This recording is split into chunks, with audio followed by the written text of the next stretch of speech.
Namaskar, Anyang Hasanika. This is Sonu Trivedi, Director of Swami Vivekanand Cultural Center at Embassy of India, Seoul, welcoming you all at this two-day International Symposium on Jammu and Kashmir and Ladakh, Developmental Dynamics and Future Trajectories, jointly organized by Embassy of India, Seoul, Yonsei University in Republic of Korea, along with Indian Council for Cultural Relations and the India Foundation and Jammu Kashmir Study Center in India.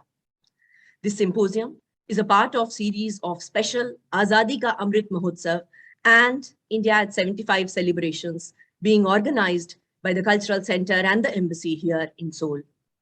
As India's democracy turns 75 years old on August 15th, 2022, we are celebrating this important milestone in the journey of the nation through numerous events, including symposiums, workshops, cultural and educational programs in hybrid or digital forms.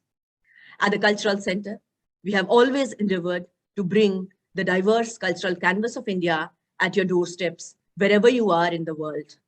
Today, we are before you to discuss and deliberate upon the aspects of Jammu and Kashmir and Ladakh, its developmental dynamics and future trajectories in the field of society, culture, economy, and politics at this truly international forum with experts from India and Korea joining us live here today. Friends, the proceedings of the symposium are being live streamed on the Cultural Centers and Embassy's social media handles. You may share it and you may also go back to it for any future reference. We also have the facility of simultaneous interpretation from English to Korean and vice versa. You may click on the language option at the bottom of your screen to go for the respective interpretation. And now, to formally welcome all the dignitaries present here today with us and those joining live streaming on Facebook, may I now call upon Her Excellency Shri Priya Ranganathan, Ambassador of India to Republic of Korea, for her welcome remarks. Thank you so much, Sonu. His Excellency Mr. Radhakrishnan Mathur, Honorable Lieutenant Governor of the Union Territory of Ladakh, Professor Su Song-wan, President of Yonsei University, Professor Mi Song-woo, Director of the Institute of East and West Studies, Yonsei University, Sri Ram Madhav, Member of the Board of Governors of India Foundation, Captain Alok Bansal, Director of the India Foundation, experts from India and the Republic of Korea who are speaking at this very, very important two-day international symposium, friends of India and the Republic of Korea, and all other participants who are joining us today. I wish you all a very good afternoon. I'm delighted to welcome you to this international symposium on the theme of Jammu and Kashmir and Ladakh, Developmental Dynamics and Future Trajectories. The Embassy and the Cultural Center in Seoul are privileged to be partnering with such eminent institutions in this event. The premier higher education institution in ROK, with whom we have been privileged to take so many interesting initiatives over the past several years, that is Yonsei University. The Indian Council for Cultural Relations, which really needs no introduction. The India Foundation, which is today one of the preeminent and most influential think tanks in India. And the Jammu and Kashmir Study Center, which has real on-the-ground expertise on the theme that we are reflecting upon today. Friends, we conceptualize this symposium as an effort to understand the developmental strategies of this pristine and relatively unknown part of India, that is Jammu and Kashmir and Ladakh, and reflect on its future direction. Through the sharing of experiences and ideas, taking cognizance of the varying developmental models that have been adopted over time, both in Korea and in India, and using this as a means of ideation and coming up with new thoughts, new perspectives on what we can think about when we think about the future of this region. India, through its own journey of nation building and democratic consolidation over the past 7 decades, has faced and overcome many challenges. One of the most complex issues that we had to face and handle has been the situation in Jammu and Kashmir and Ladakh, given the very complex history and the very complex geopolitics with the very current problem of cross-border terrorism, which has gravely impacted peace in the area. On the 5th of August 2019, the Indian Parliament enacted legislation to reorganize the erstwhile state of Jammu and Kashmir into the Union Territories of Jammu and Kashmir and Ladakh. This was a milestone development. Thereafter, within a short span of just 2 years, 106 people-friendly laws and 9 amendments of the Indian Constitution have been made applicable to Jammu and Kashmir. Local body elections have been held to the district development councils, and these saw amazing turnout of over 74%. A special package of funds of $12 billion has been sanctioned by the central government for 63 projects in sectors like roads, power, renewable energy, health, education, tourism, and so on. 2 new premier health institutes, 7 medical colleges, and 11 nursing schools are being set up across Jammu and Kashmir. In Ladakh also, we have planned a new medical college, a new university, a new engineering college. We have initiated an organic development mission and so on. We have also identified ways of bringing the fresh fruit of this beautiful and untouched land to market, thus bringing much needed income and prosperity to the farmers there. We have also launched, and I personally feel that this is one of the most important initiatives that has been taken, and that is the extension of welfare programs and schemes that are specifically designed for the empowerment of women, of children, of differently abled people, and other underprivileged sections of society to the people of Jammu and Kashmir for the first time since our independence. These include important and pragmatic schemes like the Beti Bachao, Beti Padhao, that is save the girl child and educate the girl child. Jan Dhan, which is literally speaking money to the people. Ujjwala scheme, which is energy to the people. Swachh Bharat, which is Clean India mission, and so on. The rights to education, information, and work will now be made available to the people of Jammu and Kashmir and Ladakh, as they have been to the people in the rest of the country for many years. Having created this legal basis, we hope that the infrastructure will follow, and we hope that the foreign investment and trade, which are so critical and which have proved to be instrumental in the rapid prosperity and development in other parts of the country, will also be seen and witnessed and enjoyed by the people of Jammu and Kashmir and Ladakh. At this juncture, we turn to lessons from around the world. And I think here the Korean experience of economic development, including through the miracle of the Han River, its success in upgrading and giving modern amenities to developing its villages through the programs like the Semol Undong movement, trying to bridge the political and developmental gaps between different regions are so relevant. Whenever I travel through your country, I'm so struck by how basic amenities, the basic civic amenities, and the basic social-cultural amenities have been created for the people of Korea, even in the very small towns and villages. And I think this is an area which we should draw inspiration from as we try and accelerate the pace of progress in Jammu and Kashmir and Ladakh. I also see in very, very concrete and tangible terms opportunities for Korean companies in this area, especially in the sectors of agriculture, horticulture, tourism development. Adventure tourism is one area where I see so much of potential. Hydropower, sports, and renewable energy. I am confident that our deliberations at this symposium over today and tomorrow, given the kind of wealth of experience and expertise that our distinguished participants bring to the table, will help us to understand and thus identify possible means of collaboration between Korean and Indian entities, with a special focus on Jammu and Kashmir and Ladakh, which occupies such a special space in the hearts and minds of the people of India. I would like to extend my special thanks once again to the Honorable Lieutenant Governors of the Union Territories of Jammu and Kashmir and Ladakh for encouraging us by their presence and their remarks. I also extend my special thanks to the Director General of the ICCR, who has always been so supportive of all our initiatives. And lastly, I would like to thank my team here at the Embassy and the Indian Cultural Center in Seoul, who have worked non-stop for many weeks and months to make this event possible. Thank you all so much for your attention, and I look forward to the discussions ahead. Thank you so much. Dhanyavad. Thank you, ma'am, for your remarks, for your welcome remarks and setting the tone for today's symposium. With this, we now move over to the congratulatory remarks by the president of Yonsei University, Professor So Seong-hwan.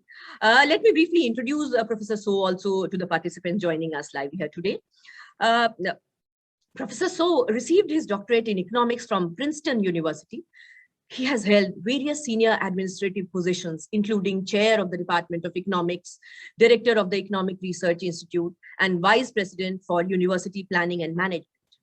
Professor Su had made significant contributions to establishing the foundation of Yonsei International Campus in Songdo, Incheon, which opened in 2011. As vice president of the University Planning and Development of International Campus, and also as vice president of International Campus, he has also served the Korean government as Minister of Land, Infrastructure and Transport during 2013 and 15.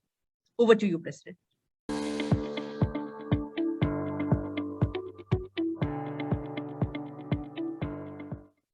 Her Excellency Sri Priya Ranganathan, Ambassador of India to the Republic of Korea, and distinguished presenters and guests. I'm happy to be a part of this special international symposium celebrating India's 75th Independence Day. India and Korea share many similarities, including rich histories, geographical landscape of peninsula, and great human resources.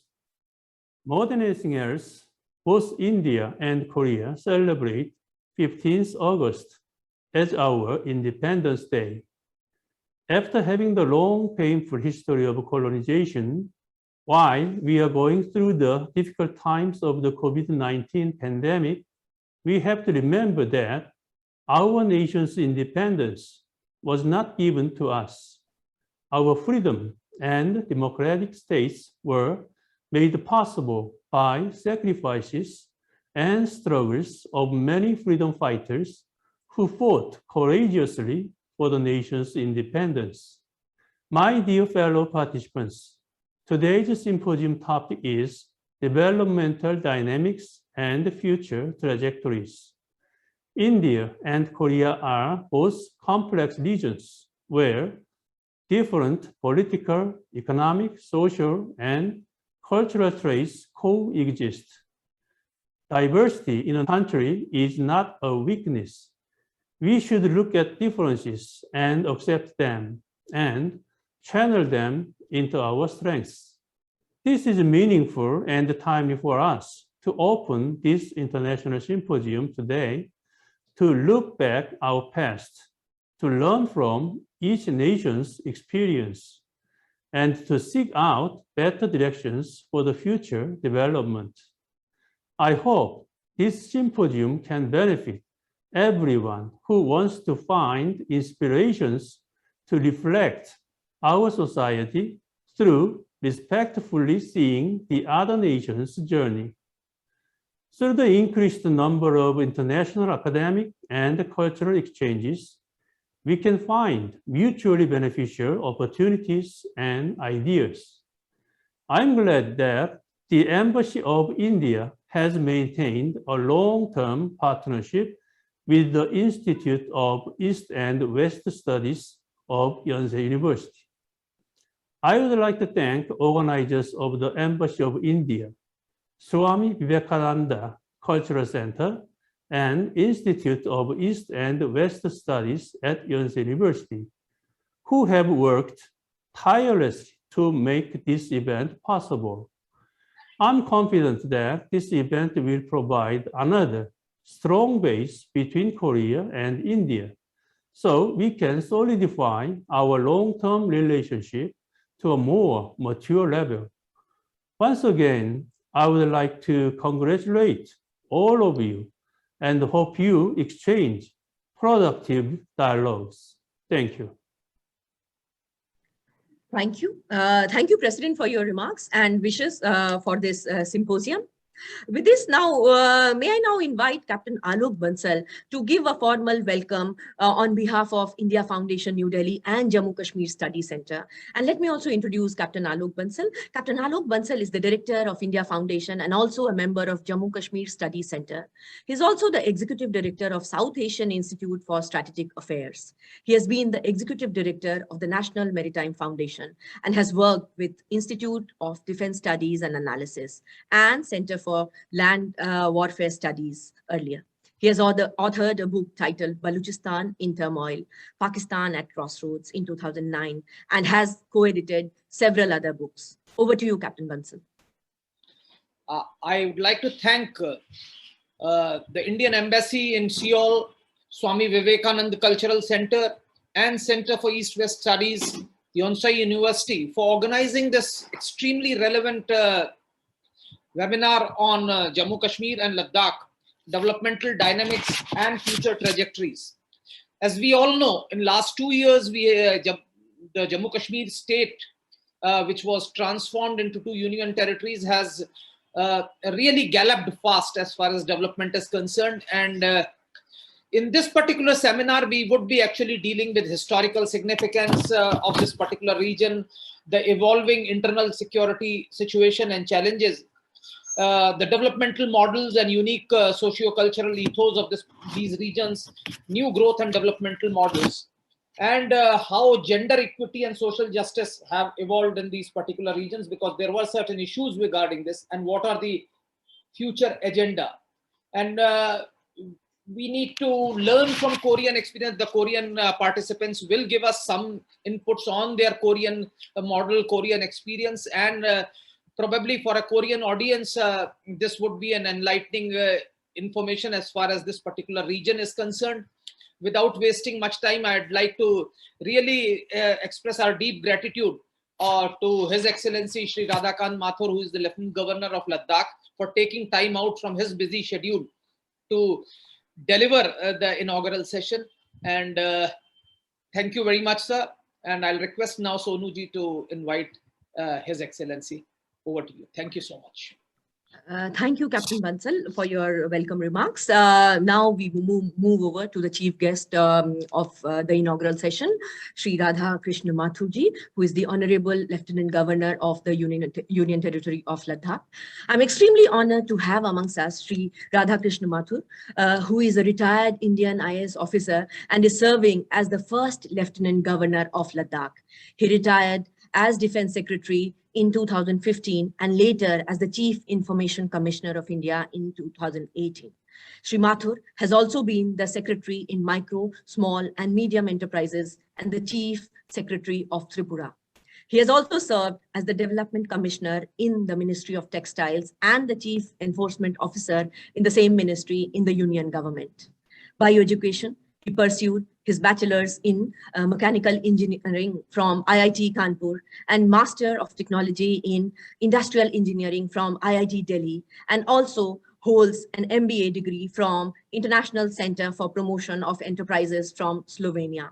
It is indeed a privilege to have you amongst us, sir, and we look forward to your insights on how Ladakh has been witnessing rapid transformation over the past 3 years, 2 years after creation of Ladakh as a separate UT, and how it has been witnessing rapid transformation over the past couple of years after getting the status of UT, and the ambitious plans chalked out by the administration for ensuring the all-round development of the region and its people. Over to you, Excellency. A very good morning to all the participants. Her Excellency Shri Priya Raghunathan, our ambassador in Korea, President, Yonsei University, Mr. Seong Kwan, Mr. Alok Bansal, Mr. Ram Madhav from India Foundation, other professors from the university, JK Study Center, Swami Vivekananda Cultural Center. Firstly, let me congratulate both the Indian Embassy as well as the Yonsei University for thinking up of this particular topic and carrying out whatever we are planning in this part of the world. as also giving us an opportunity of sharing some mutual thoughts with Korea. And I always feel that there are a large areas of convergence, large areas of learning vis-a-vis South Korea, which we need to build up upon. And surely I'm very grateful for this opportunity of being able to interact and learn from Korea. I would focus primarily on the development dynamics and the future trajectories. As I see, the development is always determined, firstly, by the political conditions. Very interestingly, while India became independent in 1947, 1949 was the year when people from Ladakh raised a demand for becoming a union territory. And this demand was kept up through the years. The basic argument being that Ladakh is a distinct region, that Ladakh has distinct ethnicity, that Ladakh has different developmental dynamics, and therefore the development of Ladakh should be determined by what the Ladakh people themselves feel. And it is so great that after so many years, at this time, when we are celebrating the Azadi Ka Mahotsav, Amrit Mahotsav, we are able to sit in a union territory named Ladakh. It is indeed a great occasion, a great achievement for the people of Ladakh, and I can safely say that there is a general happiness about the declaration of UT status in Ladakh. So that is the political part so far as the development dynamics is concerned.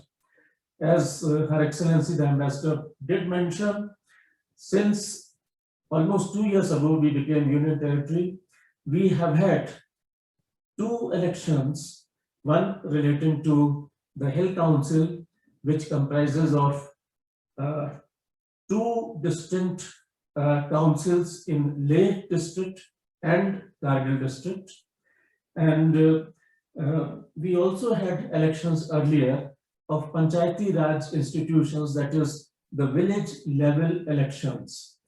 Therefore, today Ladakh boasts of almost 1,700 public representatives who contribute to the decision-making processes in Ladakh. I would say that we have a fairly strong political base to go on a developmental journey, which Ladakh has always wished for. The second part is what should be the dynamics of such a development? What should be the future trajectories of this development?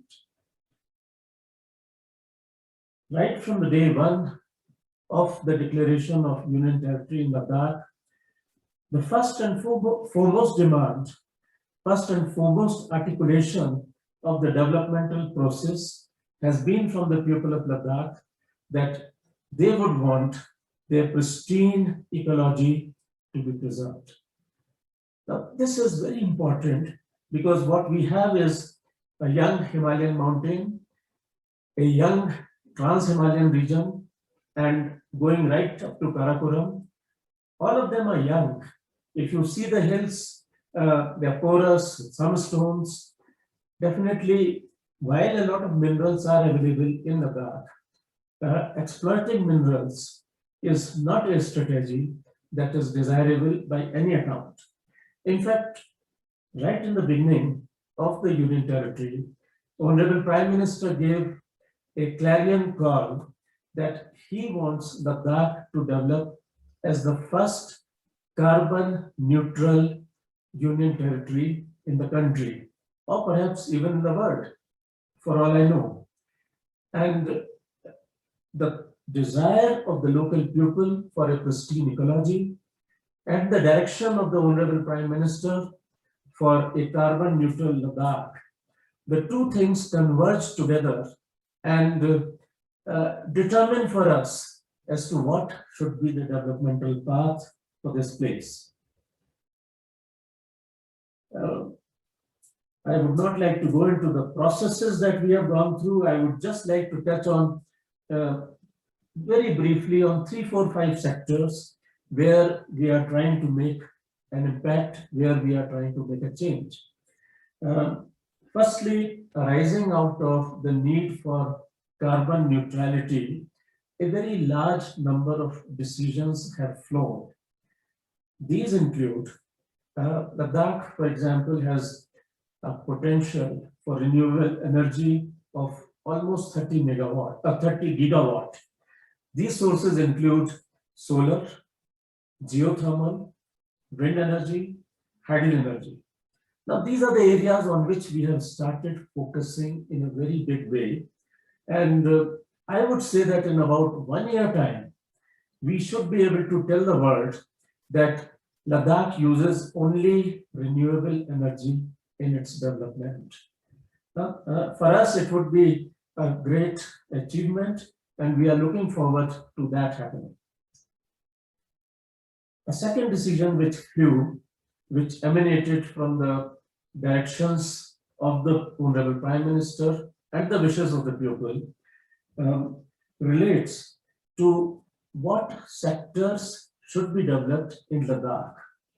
Together with the 1,700 elected representatives, we have taken a decision that we would focus only on the primary sector development. What does that imply? That implies that I increase the growth of agriculture, horticulture, floriculture, aromatic plants, herbal plants, medicinal plants. We have started on that process already. As a matter of fact, Ladakh has taken a decision that by 2025, in terms of agriculture, we would be a totally organic state. Now, on this, we have started working. We are quite confident that we can become a fully organic state by that date which we have chosen for ourselves. Besides this, I should add that it is not as if going back to primary sectors is economically a bad decision, not at all. I would only say that this primary sector includes very expensive spices, very expensive medicinal plants, very expensive aromatic plants, and the day we are able to fully exploit their commercial potential, Ladakh can be an extremely rich place. And we are working and looking forward to that happening. The third sector that I would like to touch upon is transport. And as you can imagine, that a place which has over 1,000 glaciers, a place which sees temperatures which go down to minus 45 degrees centigrade, minus 50 degrees centigrade, for such a place, using diesel-based or petrol-based vehicles, whether for passenger transport, individual transport, goods transport, is not a great idea. And we have taken steps in this direction. Firstly, some e-buses have already been introduced in both Leh and Kargil districts. We hope to build on that in terms of public transport. We have, for the heavier vehicles, already entered into an agreement, and we hope that we should be able to start producing, firstly, solar power, and that leading to hydrogen generation. That means I am looking forward to green hydrogen generation within next year. And that green hydrogen, we are hoping, would drive the heavy vehicle sector in Ladakh. Again, a very dramatic change in terms of the source of energy that we use. The third area is the passenger vehicles. Here we had difficulties because whatever Indian manufacturers we tried to contact, nobody was able to give us a solution, a EV vehicle, passenger vehicle, which can work at the heights that we are talking of. Ladakh average heights are from 3,000 meters to 4,000 meters at the least, going up to maybe almost 5,000 meters. Now, these are the heights and the temperatures that I earlier mentioned, and our EV vehicle manufacturers were not confident that they can give such a vehicle straight away. Luckily, we found that in South Korea, Hyundai Kona, that is the vehicle which can help us, and we are in the process of buying those vehicles, initially in small numbers, but hopefully in larger numbers later, because you have developed a technology which keeps the battery heated. Now, that is something which is extremely important for the temperatures that we are talking of. And I am giving this a specific example to articulate the point that it is good cooperation between South Korea and Ladakh and India, which can help us in our developmental journey. This is one example, but I am sure, as Madam Ambassador earlier mentioned, that whether it is areas of renewable energy, hydrogen, even models for social development, I think there is a lot of things which we share, a lot of things we can learn from each other. And therefore, through this particular program, I would look forward to interactions with South Korea, interactions to know what should be the economic development models, what should be the models for providing modern amenities. For example, in our own houses in Ladakh, we have challenges in terms of running water supply, we have challenges in terms of heating, the space heating of the houses, we have challenges of sewage, and I am sure that there are different models which are available in Korea which can come to our help in developing these models, which can help Ladakh people to live much more comfortably with modern amenities. Two sectors I would still like to touch. One is education, where, as Madam Ambassador already mentioned, we have planned, we are working on developing a medical college. We are developing on one university which has already been set up, and another central university which would be set up in near future, an engineering college, a food and hotel technology institute, a Somarikpa, which is the domestic Ladakhi health system, where we hope to develop doctors, a skiing and mountaineering institute, a lot of adventure sports. Now, these are the things in the higher education side that we are looking to develop in Ladakh. And surely there may be commonalities with South Korea in these areas.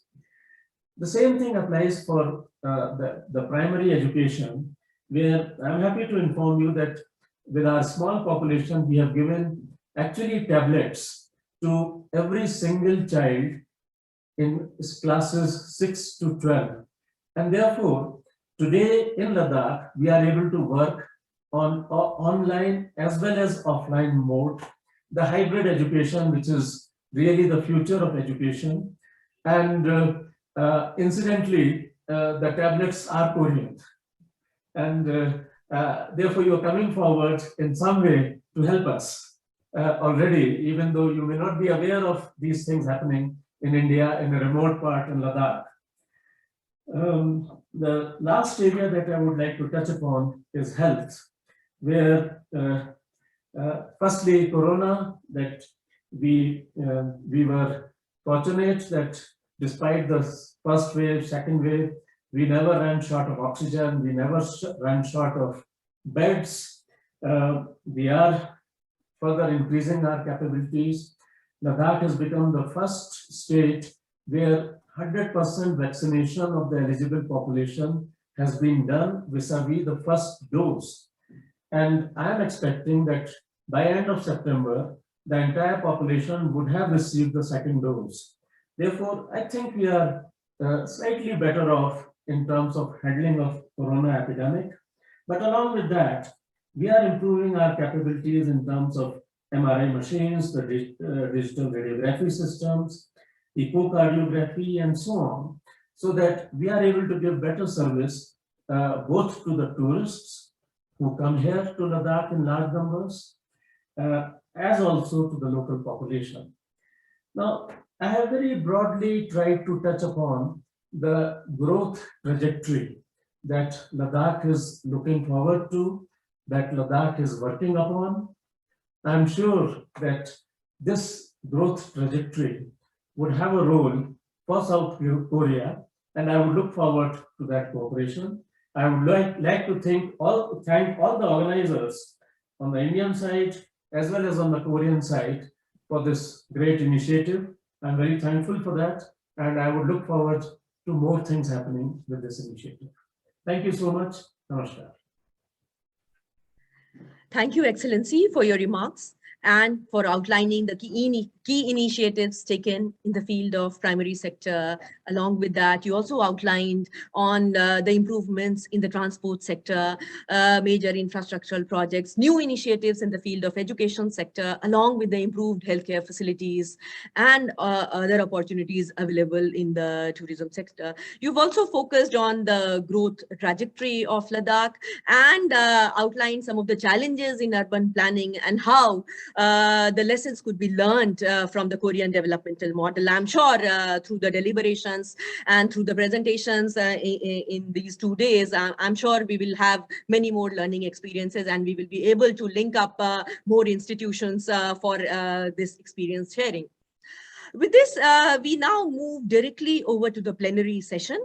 And for this, let me invite Professor Wu, who is the Director of Institute of East and West Studies at the Yonsei University, to preside over the session. In the speaker, we have two very eminent speakers, Professor Pandita, who is a member of Jammu and Kashmir Study Center, joining us from India.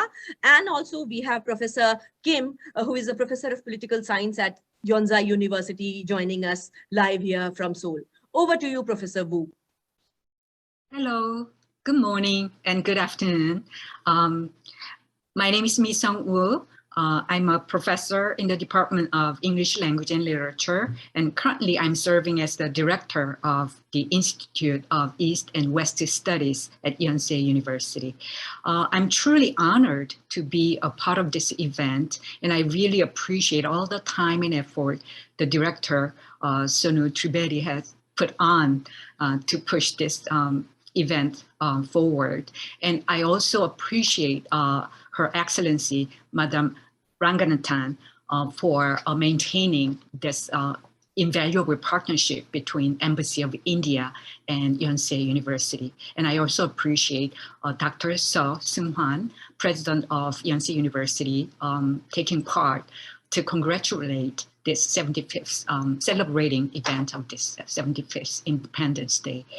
So I guess we are running a little earlier, advance of our schedule. So let me take plenty of time to introduce our honorable speaker, our first presenter, Professor K.N. Pandita.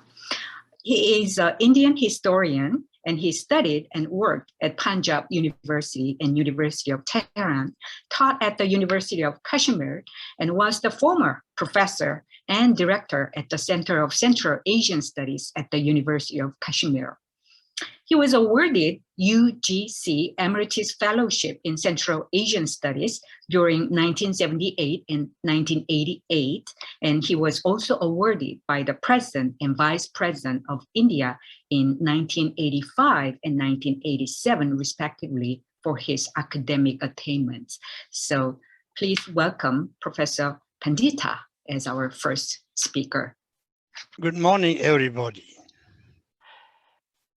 It's a matter of honor for me to speak at this prestigious webinar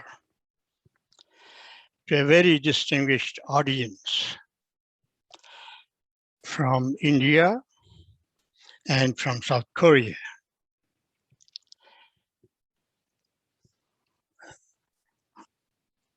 I'm taking this opportunity to express some of my ideas on surmounting obstacles, some of the obstacles in the path of development in the Union Territory of Jammu and Kashmir and also Ladakh.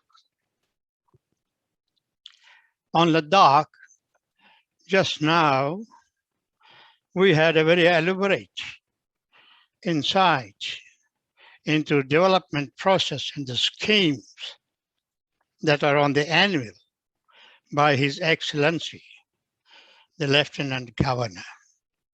So I will concentrate more on Jammu and Kashmir and also a little bit on Ladakh. Today in the morning, when I opened the newspaper, the banner line was something which had to do much with what I am going to speak. The banner line was that J&K has recorded 23,000 crore rupees by investment in private industrialists in this part of the state. Of this, 12,000 crore rupees would be invested in Jammu region, 11,000 crore in Kashmir region, making a total of 23,000 crore rupees. But the target of the state, of the government, of the Union Territory is around 28,000 crore rupees by way of investment by private industrialists. And furthermore, it said that the actual target would be 50,000 crore rupees. And this is going to generate about 4 to 5 lakh jobs, which means a big boost to employment process in the Union Territory.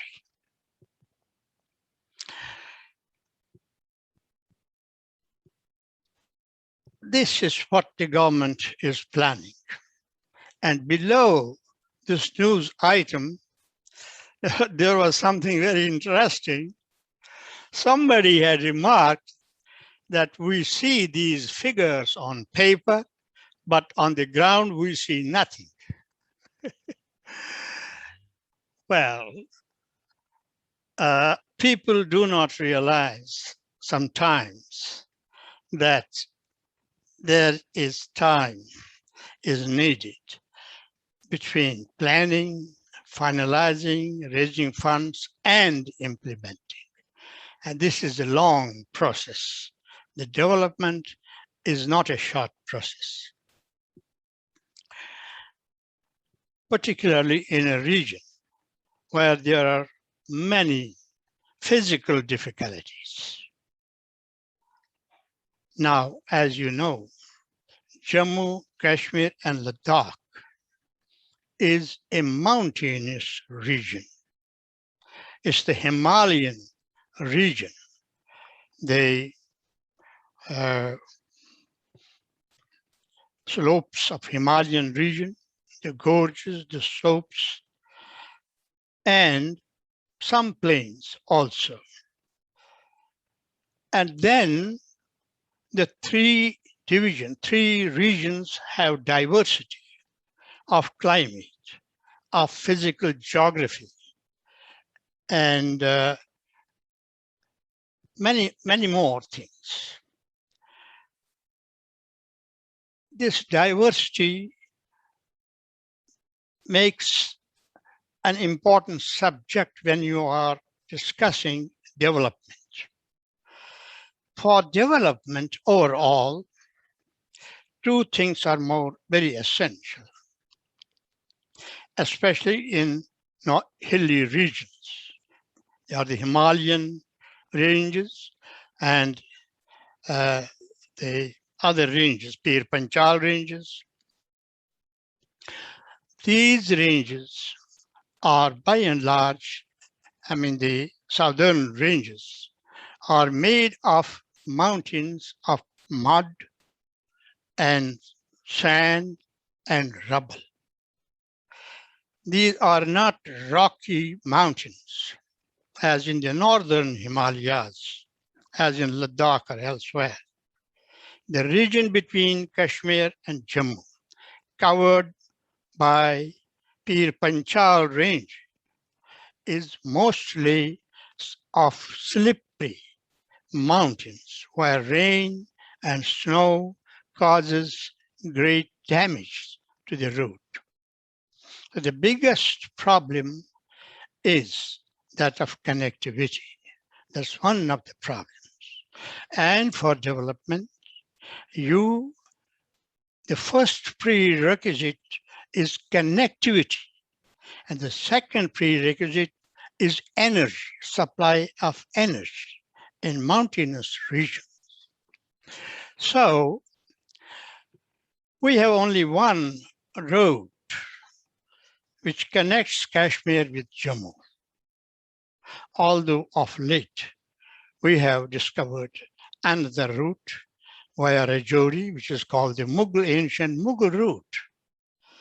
And this Mughal route has a pass at a height of about 11,000 feet above sea level. That was also the height of the previous mountain pass of Banihal, where a tunnel has been made now, and a second tunnel has also been made to reduce the height, so that the passage through winter, through inclement weather, is assured.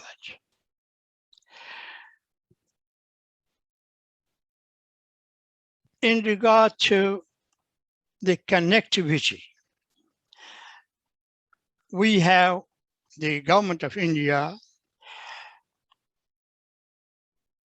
gave a good thought to the connectivity issue of Kashmir and Jammu and Ladakh also. You see, in modern times, movement in a massive way is the key to development. You need to move material and men, but in a big way, not in a small way. This could not happen. This cannot happen on roads which are very small, which are rickety, which are not dependable during winter. The railway line has been undertaken by the Indian Railways to connect Jammu with Srinagar over the mountains, the Pir Panchal mountains. And in the course of this connectivity, we have had to make the highest railway bridge in Asia, near about 10 kilometers from Riyasi, over the river called River Chenab. It's not functional as yet, but hopefully it will become functional by 2022. Although the railway within Kashmir Valley has been functional for some years, but the direct connectivity between New Delhi and Srinagar has to wait for one more year.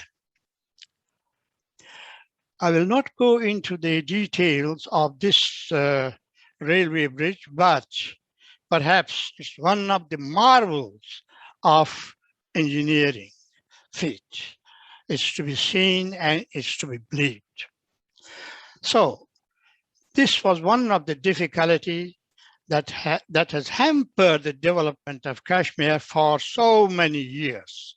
And I'm hopeful, everybody is hopeful that with the beginning of direct railway connectivity, the entire economic phenomena of Kashmir and Ladakh and Jammu will change. Kashmir and Jammu are mostly agrarian-oriented regions. Agriculture is the mainstay. In Kashmir, we have plenty of water, but in Jammu region, we have scarcity of water, especially in Kandi areas. Kandi areas means dry areas, the plateau and the foothills of the mountains. So the first problem for agricultural development in Jammu area is the supply of water for agricultural purposes. Various schemes are underway. There's more planning, and recently a dispute over water distribution between J&K, Union Territory, and Punjab State has been resolved, and Ranjit Sagar Dam is now will be a source of supply of water for the Kandi area in Jammu. In Ladakh also, some initiatives are taken to bring water from the Sindhu River and to bring more areas under cultivation of such crop as can be produced in that area according to its climatic conditions. Now, it has to be remembered that in this entire Himalayan range, extending from Himachal by Arunachal, Bhutan, and all along to Himachal and J&K state, and going further right up to Hindu Kush mountain to Badakhshan mountain, if you look at the map. Now this entire area is a one crop area. That means just one crop is produced in a year. Whereas in the plains of Punjab, you have as many as 3 crops because of climatic conditions. This has to be taken into consideration.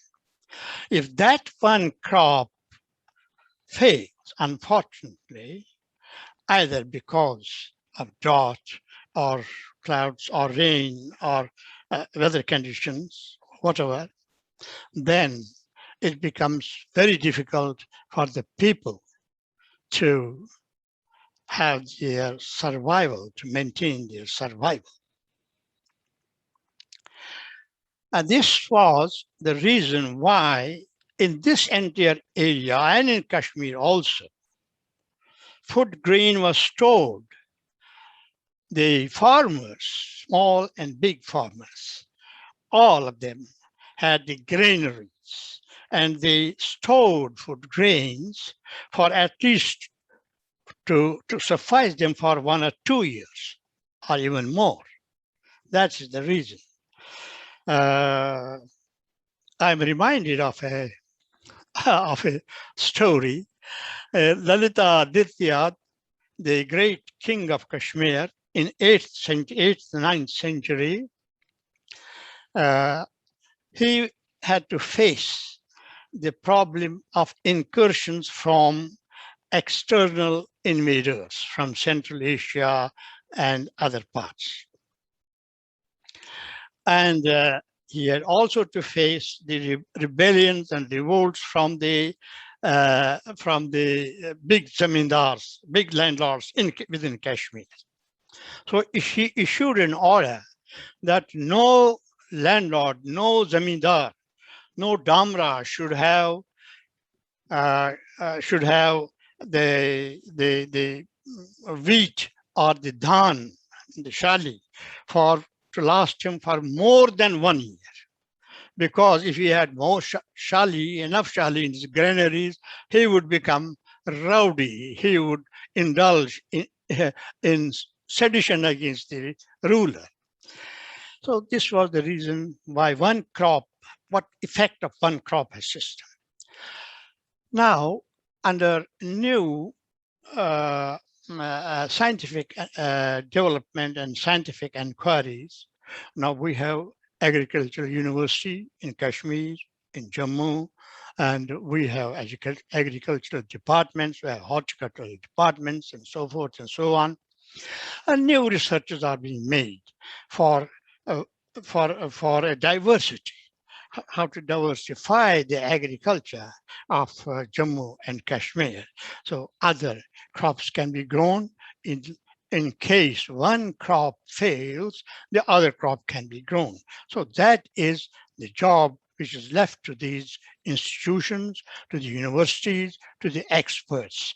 And that process goes on along with improvement of seeds and pesticides and all those activities which are going on in connection with the agriculture. The diversification of crops is also underway.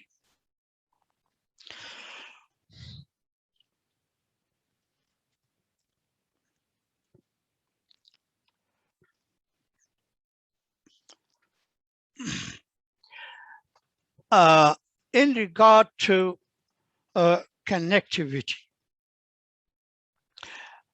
being a hilly area, most of the villages were not connected either between interconnection between the villages, or the villages were not connected with the towns and the cities.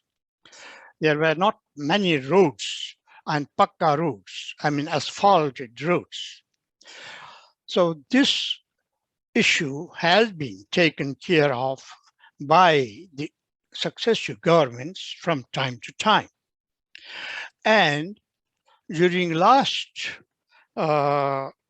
say, one or two decades, considerable attention has been given to the development of the roads in the rural areas of Jammu and Kashmir. As at present, under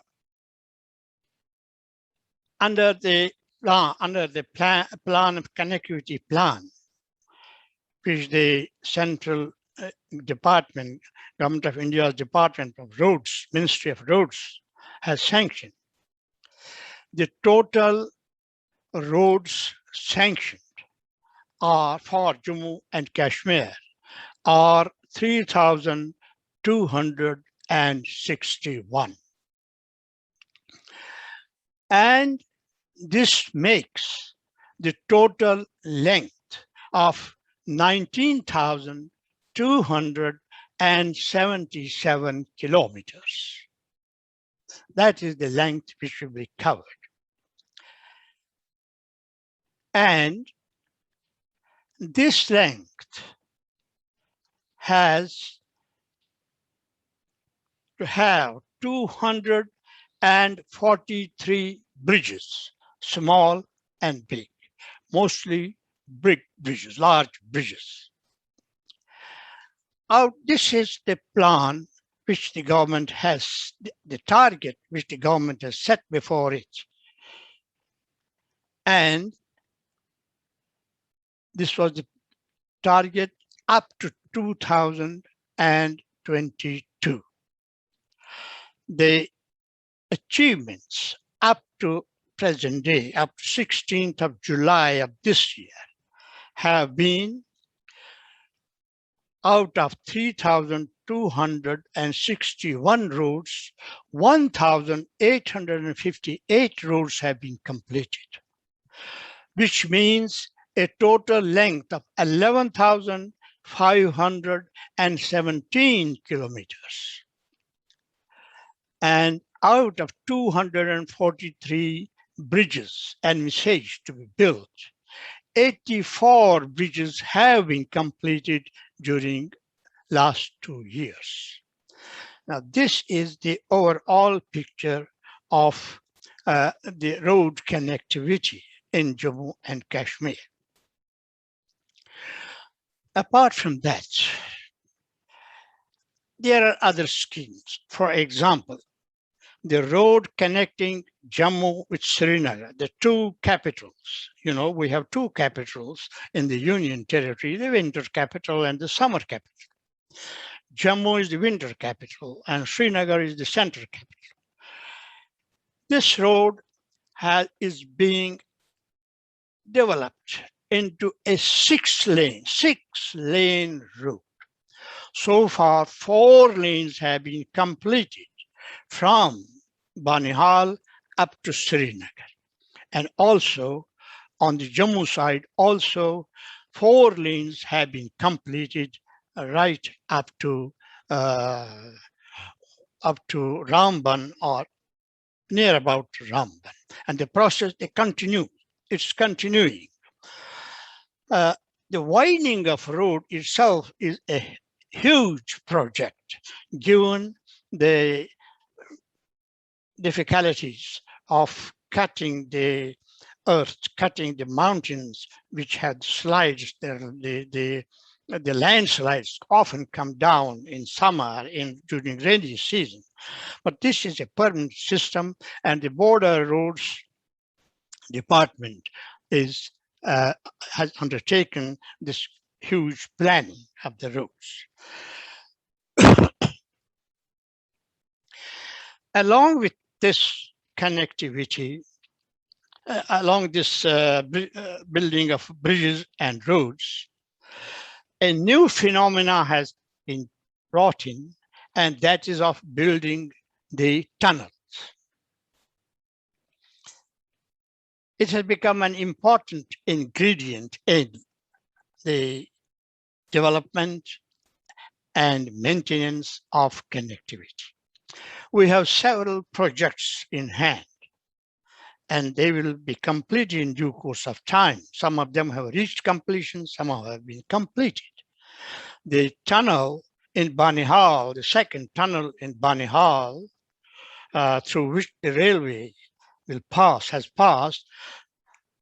been completed and inaugurated only recently. Then we have tunnels at Chineni and other places in the Jhelum Valley High Road.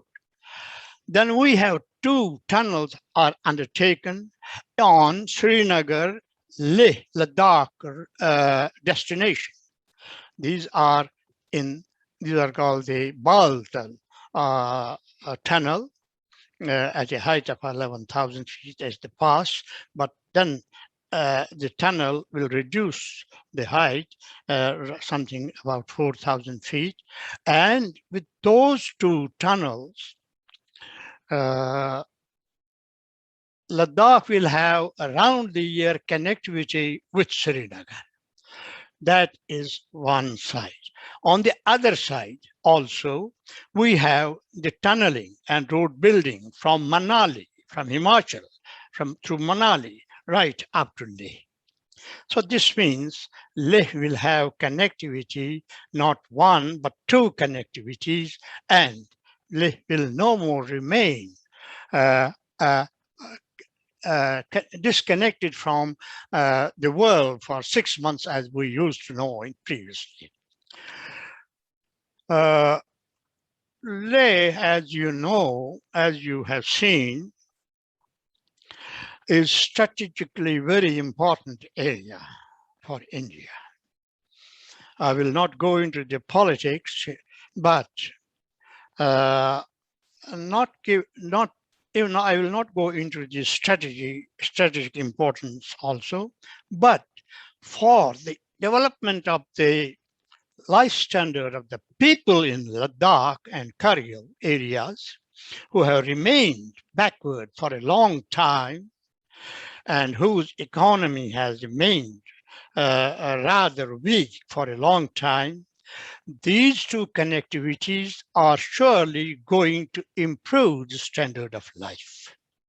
And this will be a real marvel once the tunnels are completed and connectivity is begun.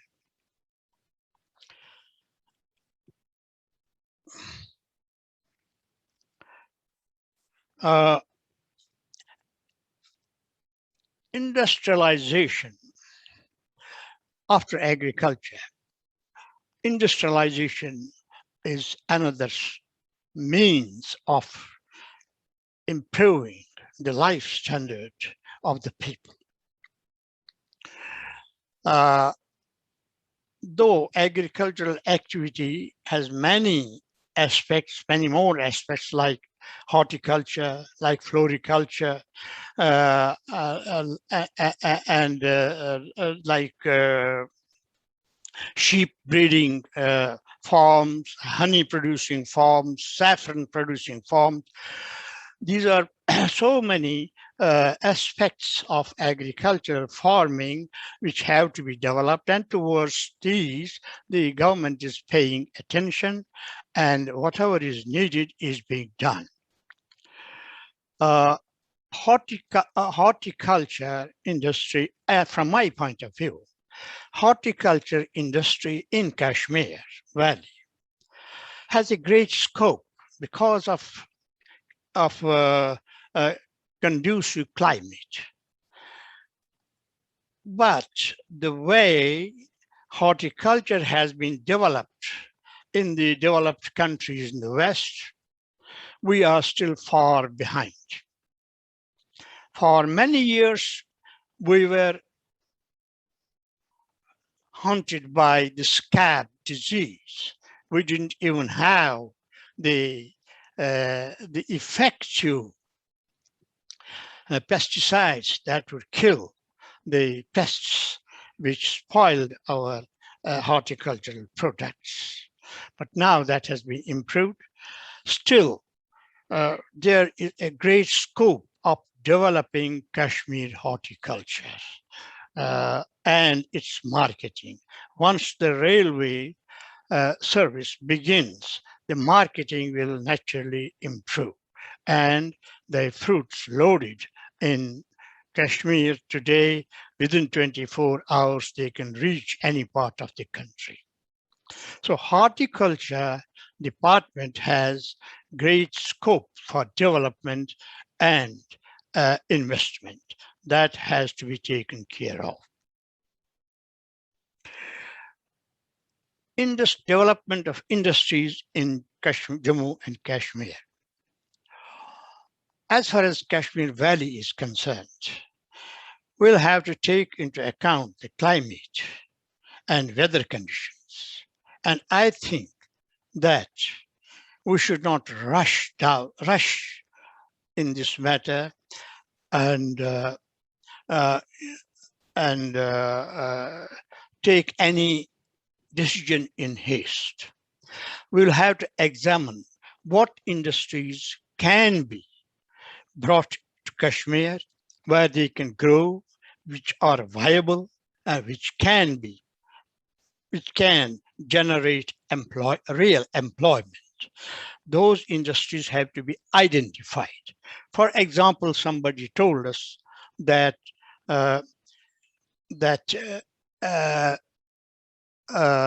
manufacturing of electronic equipment would be advisable for Kashmir. This is somebody told me. So we have had the watch factory in Srinagar long back, but times have changed and the industries in electronics and other fields which are relevant for which the climate Kashmir is conducive, the air is cleaner, and if the suitable land and labor is available and the capital is available, then we should focus on production of electronic goods. It's a vast industry and attention has to be given to that.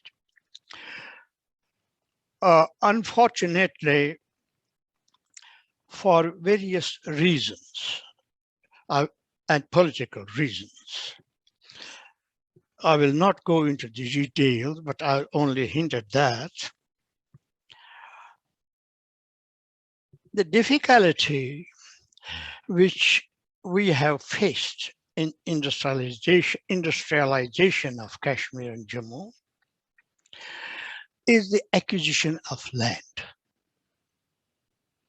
You see, you need land is the first important prerequisite of an industry. Now, land belongs mostly to the landowners, the private owners of land. We have the Land Acquisition Act. According to this act, government can acquire any land, anywhere, after paying compensation to the owner of the land. But the experience has showed that there are many flaws in this system, and the entire system needs an overhauling. Because the government pays the price, and it's human nature, and the owner of the land wants higher price. He goes to the court of law. He gets a stay. The stay continues for years. Finally, after so many years of litigation, one fine day, a decision is made and the court gives a decision. And then the party, one or the other, they go to higher court, then to Supreme Court. So in this way, this litigation continues for years, and the result is that industry is not set up and people lose, the government loses interest in the industry. This is one big problem for industrialization, the long procrastinated litigation. So this has to be brought in. I would think that people in the judiciary, law-knowing people, and the administrators, the revenue officials, will put their heads together and find a solution how this difficulty can be mitigated. And the litigation, I think the litigation should be stopped so that industrialization takes very little time in development, in expansion, and in providing jobs to the people. That's one thing where Land Acquisition Act needs amendment, a sensible amendment.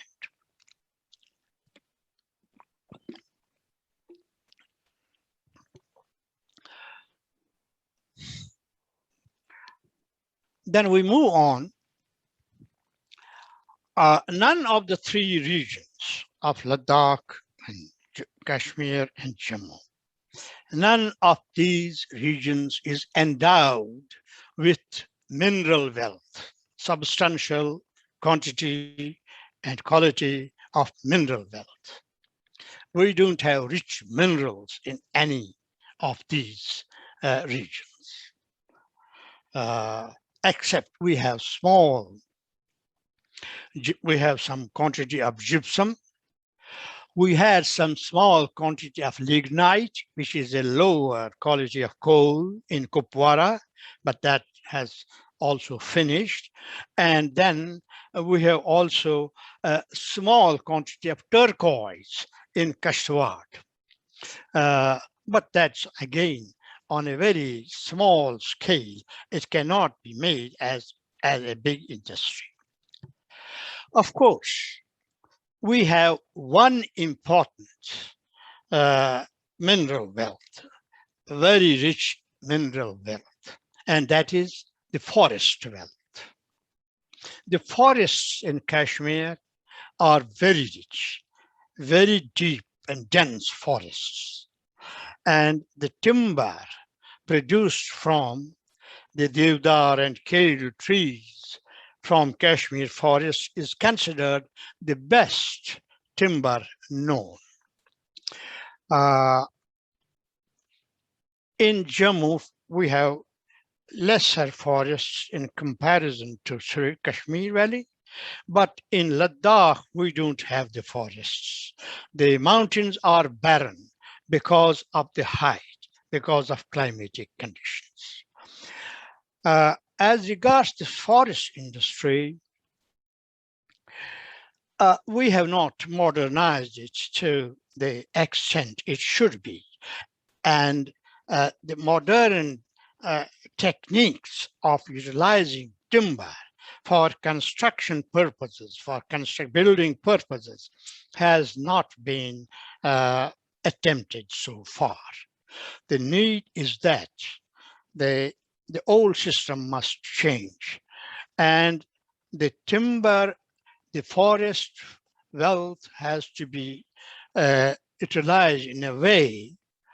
For example, why not to have prefabricated, say, windows and doors and planks and roofs, the material for roofs, for all these things brought into a scientific manner, in a technological advancement manner, and then distributed and sold to the consumers. That is not happening today. I hope there will be now, with the advanced technology, will be brought to Kashmir and in the forest industry, and they will make the best use of this timber, not only for home consumption, even for export also. Professor Pandita, could you wrap up in a couple of minutes? Okay, so what I mean to say is that development in Kashmir has great scope. We need technical know-how, we need a will, and we need dedication. I think that all these factors are coming up into action, and in few, the results of what we are doing today, either in agriculture, electricity, energy, other areas, we are expecting a very good result and a very good improvement in overall development of life in Kashmir. Thank you very much for patient hearing. Thank you so much, Professor Pandita.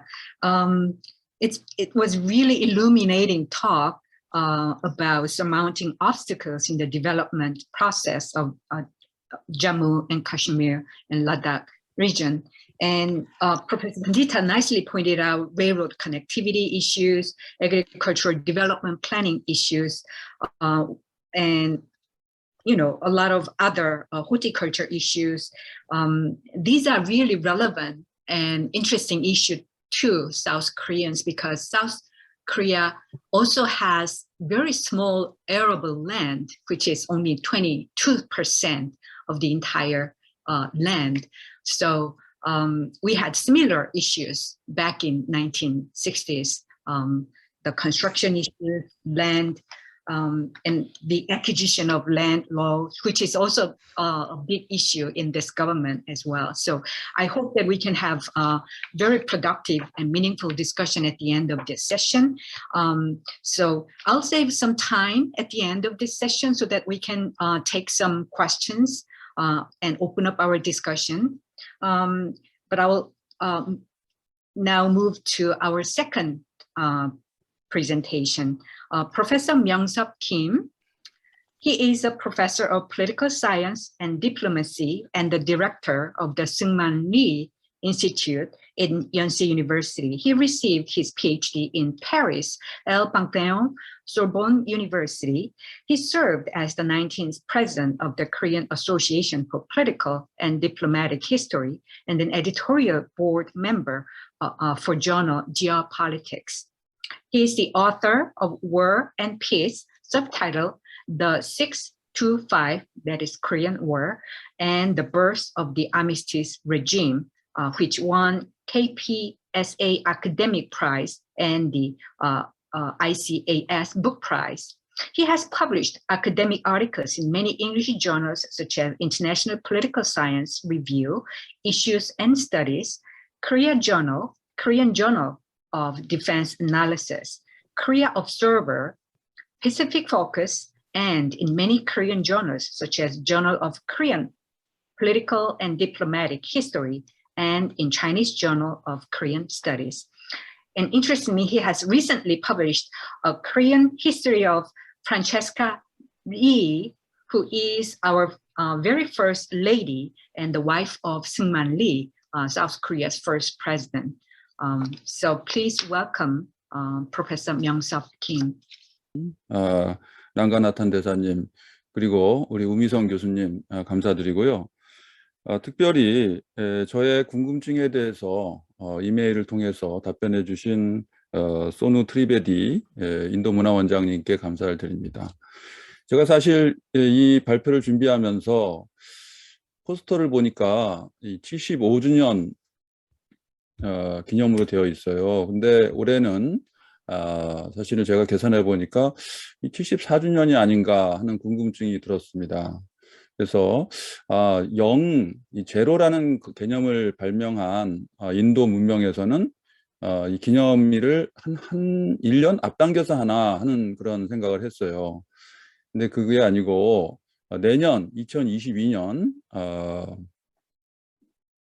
8.15 전 75주 그리고 그 이후 75주를 기념하는 매우 그 스케일이 큰, 역시 인도 문명다운 그런 큰 기념 행사에 제가 이렇게 말씀을 드릴 수 있게 된 것을 감사드립니다. 오늘 인도 독립 75주년을 이제 내년 앞두고 또 우리 대한민국에서도 8.15 똑같은 8월 15일을 기념하는 이러한 그 공통성 속에서 각각의 나라의 독립의 의미를 문명사, 그다음에 비교사, 그리고 국제관계사적인 차원에서 함께 생각해 보고자 합니다. 잠깐 이제 화면을 공유해서 말씀을 드리겠습니다. 제가 생각할 때의 그 세계사는 이 제국에서 독립으로의 그 큰 흐름의 역사였다, 이렇게 볼 수가 있겠습니다. 그래서 우리가 이제 알다시피 1648년 30년간의 종교 전쟁을 마치고 웨스트팔리아 평화 체제가 수립이 되면서 근대 독립 국가의 시대로 들어가게 되었죠. 그때를 우리가 첫 번째 독립의 흐름, 큰 파도였다, 이렇게 볼 수가 있겠습니다. 그리고 두 번째 큰 독립의 파도가 1776년 미국 독립, 그 다음에 1789년 프랑스 대혁명을 통해서 만들어졌습니다. 특별히 남아메리카 지역에서 우리가 볼리바르 장군, 지금 볼리비아라는 나라의 이름이 되었죠. 그러한 독립 지도자들이 나타나서 남아메리카의 여러 독립국가들이 만들어지게 되었습니다. 세 번째 독립의 큰 흐름은 제1차 세계대전을 통해서 만들어졌습니다. 그래서 1,500만 명 이상이 죽은 이 제1차 세계대전 이후 러시아 제국, 독일 제국, 오스트리아 헝가리 제국, 그리고 오스만 투르크 제국이 해체되고 여러 개의 독립국가들이 만들어졌습니다. 그리고 네 번째 큰 독립의 흐름이 제2차 세계대전, 약 7천만 명이 죽었죠. 이 7천만 명이 죽은 이 세계사적인 사건을 겪고 포스트 콜로니얼 스테이트, 후기 식민, 이 식민주의에서 벗어난 이 탈식민 독립국가들이 만들어지게 되었습니다. 그래서 1947년 인도의 독립, 그리고 1948년 대한민국의 독립은 바로 이와 같은 탈식민 주의적 성격의 독립이었다라고 하는 것에 공통점이 있겠습니다. 그 다음에 다섯 번째 큰 독립의 파도는 1991년 소비에트 연방이 해체되면서 여러 개의 독립국가들이 만들어졌습니다. 특히 중앙아시아, 그 다음에 인근 동유럽 지역까지 많은 독립국가들이 1991년에 만들어지게 되었습니다. 그래서 역사는 어쨌든 제국에서 독립국가들, 국가들의 숫자가 많아지는 이러한 흐름을 우리는 부정할 수가 없다라고 하는 것입니다. 자, 인도와 코리아는 제국들의 틈바구니에 있었다는 공통점이 있다고 생각이 됩니다. 그래서 인도를 보면은 과거의 페르시아 제국 그리고 대영 제국 이 사이에서 이 독립을 만들어냈던 그런 역사를 읽을 수가 있습니다. 코리아의 경우도 과거에 이 대청 제국, 만주족들이 세웠죠. 이 대청 제국과 일본 제국 사이에서 틈바구니에서 독립을 만들어내게 됩니다. 특별히 이 만주족의 이 청나라와 일본이 전쟁을 하게 되죠. 그게 1894년에 전쟁이 일어나고 그 전쟁에서 일본이 승리하면서 맺어진 시모노세키 조약의 제1조에 의해서 이 조선의 독립이 국제적으로 보장이 되었습니다. 그래서 그때를 상징하는 건물이 독립문이라고 하는 것인데요. 인디펜던스 게이트라고 해서 우리 연세대학교 바로 뒤에 있습니다. 자, 또 하나의 이제 제국적인 충돌은 러시아 제국과 일본의 제국 간의 충돌이었습니다. 그러니까 1894년에 청일 전쟁에 이어서 10년 후에 1904년에 러시아 제국의 이 팽창하고 있는 지금 지도를 보고 계시는데 이 급속도로 팽창하고 있는 러시아 제국과 또 새롭게 팽창하고 있는 일본 제국 간의 충돌이 러일 전쟁으로 터져 나왔고 그 전쟁에서 일본이 이제 승리를 하면서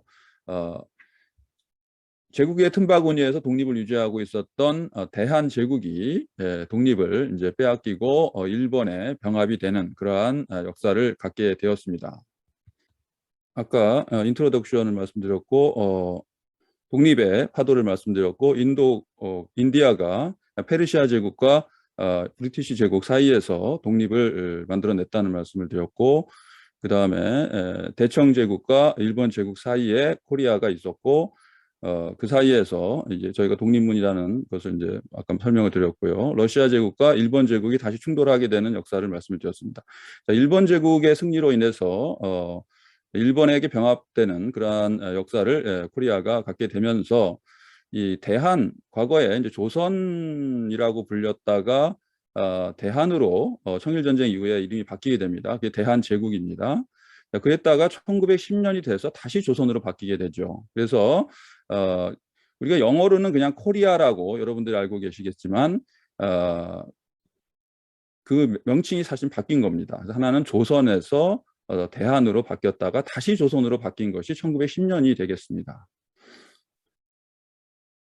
자, 그래서 이때 독립을 희구했던 사람들은 조선이라는 말을 쓰지 않았습니다. 조선이라는 말을 쓰지 않고 바깥에 나가서 대한민국 임시정부를 이제 만들게 되었던 것이죠. 자, 그래서 이것이 이제 그 대한의 깃발이 되겠습니다. 마찬가지로 이제 인도의 깃발이 있습니다. 그래서 바로 1947년 인도 독립과 더불어서 채택된 국기가 있고 그 전에 그 물레를 그려져 있는 그 국기에서 47년의 국기로 바뀐 역사를 알고 있습니다. 자, 이 시기에는 바로 인도와 코리아가 같이 독립을 희구했었고 그 당시에 코리아가에게 엄청나게 영향을 많이 미친 인도의 시인이 바로 타고르가 되겠습니다. 자, 타고르가 1913년에 노벨 문학상을 수상한 것은 당시에 코리아에서도 큰 기쁜 소식으로 전해졌고 1929년 일본을 방문 중인 타고르에게 인터뷰를 하게 되고 그 인터뷰에서 이 시가 전해지게 돼서 오늘날까지도 타고르의 시는 한국에서 매우 애송되는 시입니다. 자, 인도의 독립과 관련해서 여러 가지 아이디어들이 서로 사실은 경쟁을 했었다라고 하는 것이죠. 그래서 무함마드 알리 진나라고 하는 사람이 있습니다. 무함마드 알리 진나는 이슬람적인 방식으로 인도의 독립을 추구를 했습니다. 우리 연세대학교에 동상이 있는 모디 총리가 우리 연세대학교 를 방문했을 때 이 간디 동상을 우리 연세대학교에 세웠죠. 그래서 간디의 간디 방식의 독립 노선이 있었습니다. 그 다음에 자와할랄 네루 방식의 사회민주적인 그런 방식의 독립운동이 있었습니다. 그런가 하면은 매우 특이하게 이 찬드라 보스라든가 라시 보스 같은 사람이 추구했던 독립의 방식이 있었습니다. 자, 이 분들은 사실은 인도가 영국 제국으로부터 독립을 해야 되기 때문에 일본하고 손을 잡아야 된다고 생각을 했던 분들이죠. 그래서 일본과 협력을 해서 영국 제국주의를 해서 인도가 독립하는 것이 더 중요한 과제다 이렇게 생각을 했습니다. 그러나 1945년에 일본이 제2차 세계대전에서 패전을 했기 때문에 이 두 분의 운명은 상당히 어려운 그러한 처지가 되었다. 그래서 45년에 두 사람 다 사실은 사망을 하는 이러한 것을 우리가 볼 수가 있습니다. 마찬가지로 이러한 여러 제국들 틈바구니에 있었던 코리아 역시 여러 개의 아이디어들이 사실은 충돌을 하면서 독립을 추구했다라고 할 수가 있습니다. 그래서 대표적으로 이제 최익현이라는 사람이 있습니다. 이 최익현이라는 사람은 서구 제국주의와 일본 제국주의에 맞서되 친청 당시에 대청제국에 기대서 독립을 추구하는 노선을 걸었고요. 반대로 김옥균이라고 하는 사람은 대청제국의 지배에서 벗어나서 일본의 힘을 빌려서 독립을 해야 된다. 이러한 생각을 가졌던 것이죠. 자, 이승만의 경우에는 자유민주적인 방식으로 개인의 자유에 기초해서 일본 제국과 그 다음에 소련 제국으로부터 동시에 벗어나야 된다라는 생각을 했습니다. 자, 반면에 김일성 같은 경우에는 지금 이제 김정은 현재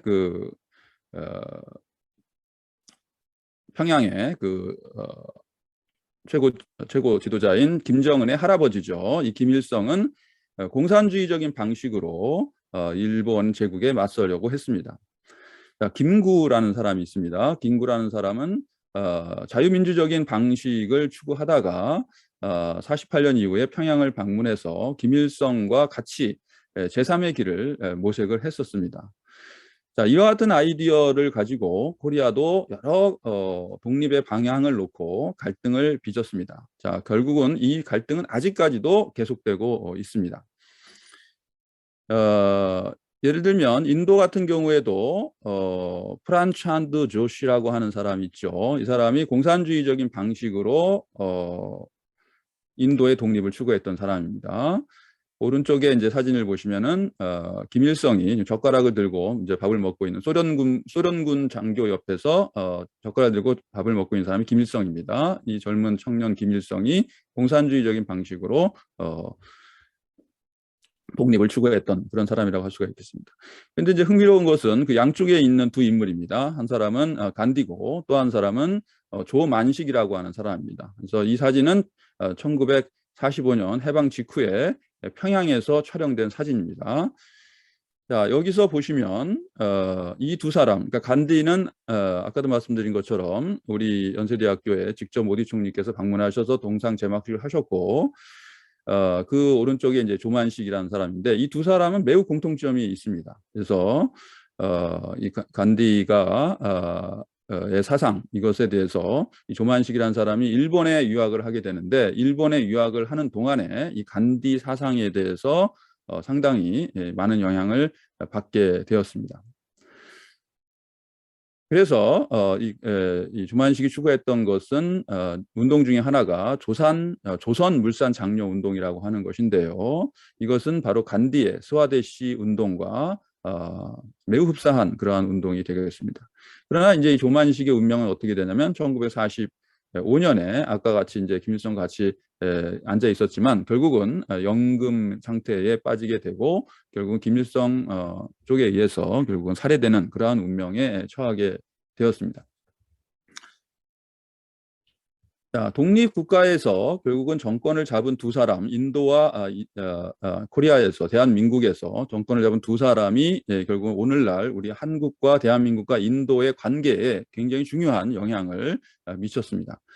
자, 뭐 다 아시다시피 자와할랄 네루라고 하는 이분 있고, 그 다음에 이승만이 있습니다. 이 두 사람이 나이는 이승만이 훨씬 많았습니다. 네루보다 많았고, 이승만이라는 사람은 미국에서 조지 워싱턴 대학에서 학사, 하버드 대학에서 석사, 그 다음에 프린스턴 대학에서 이제 박사를 했습니다. 우리 서승환 총장님이 프린스턴 대학에서 이제 박사를 하셨는데, 이 이승만도 그 훨씬 전에 1910년에 프린스턴 대학에서 박사학위를 받았죠.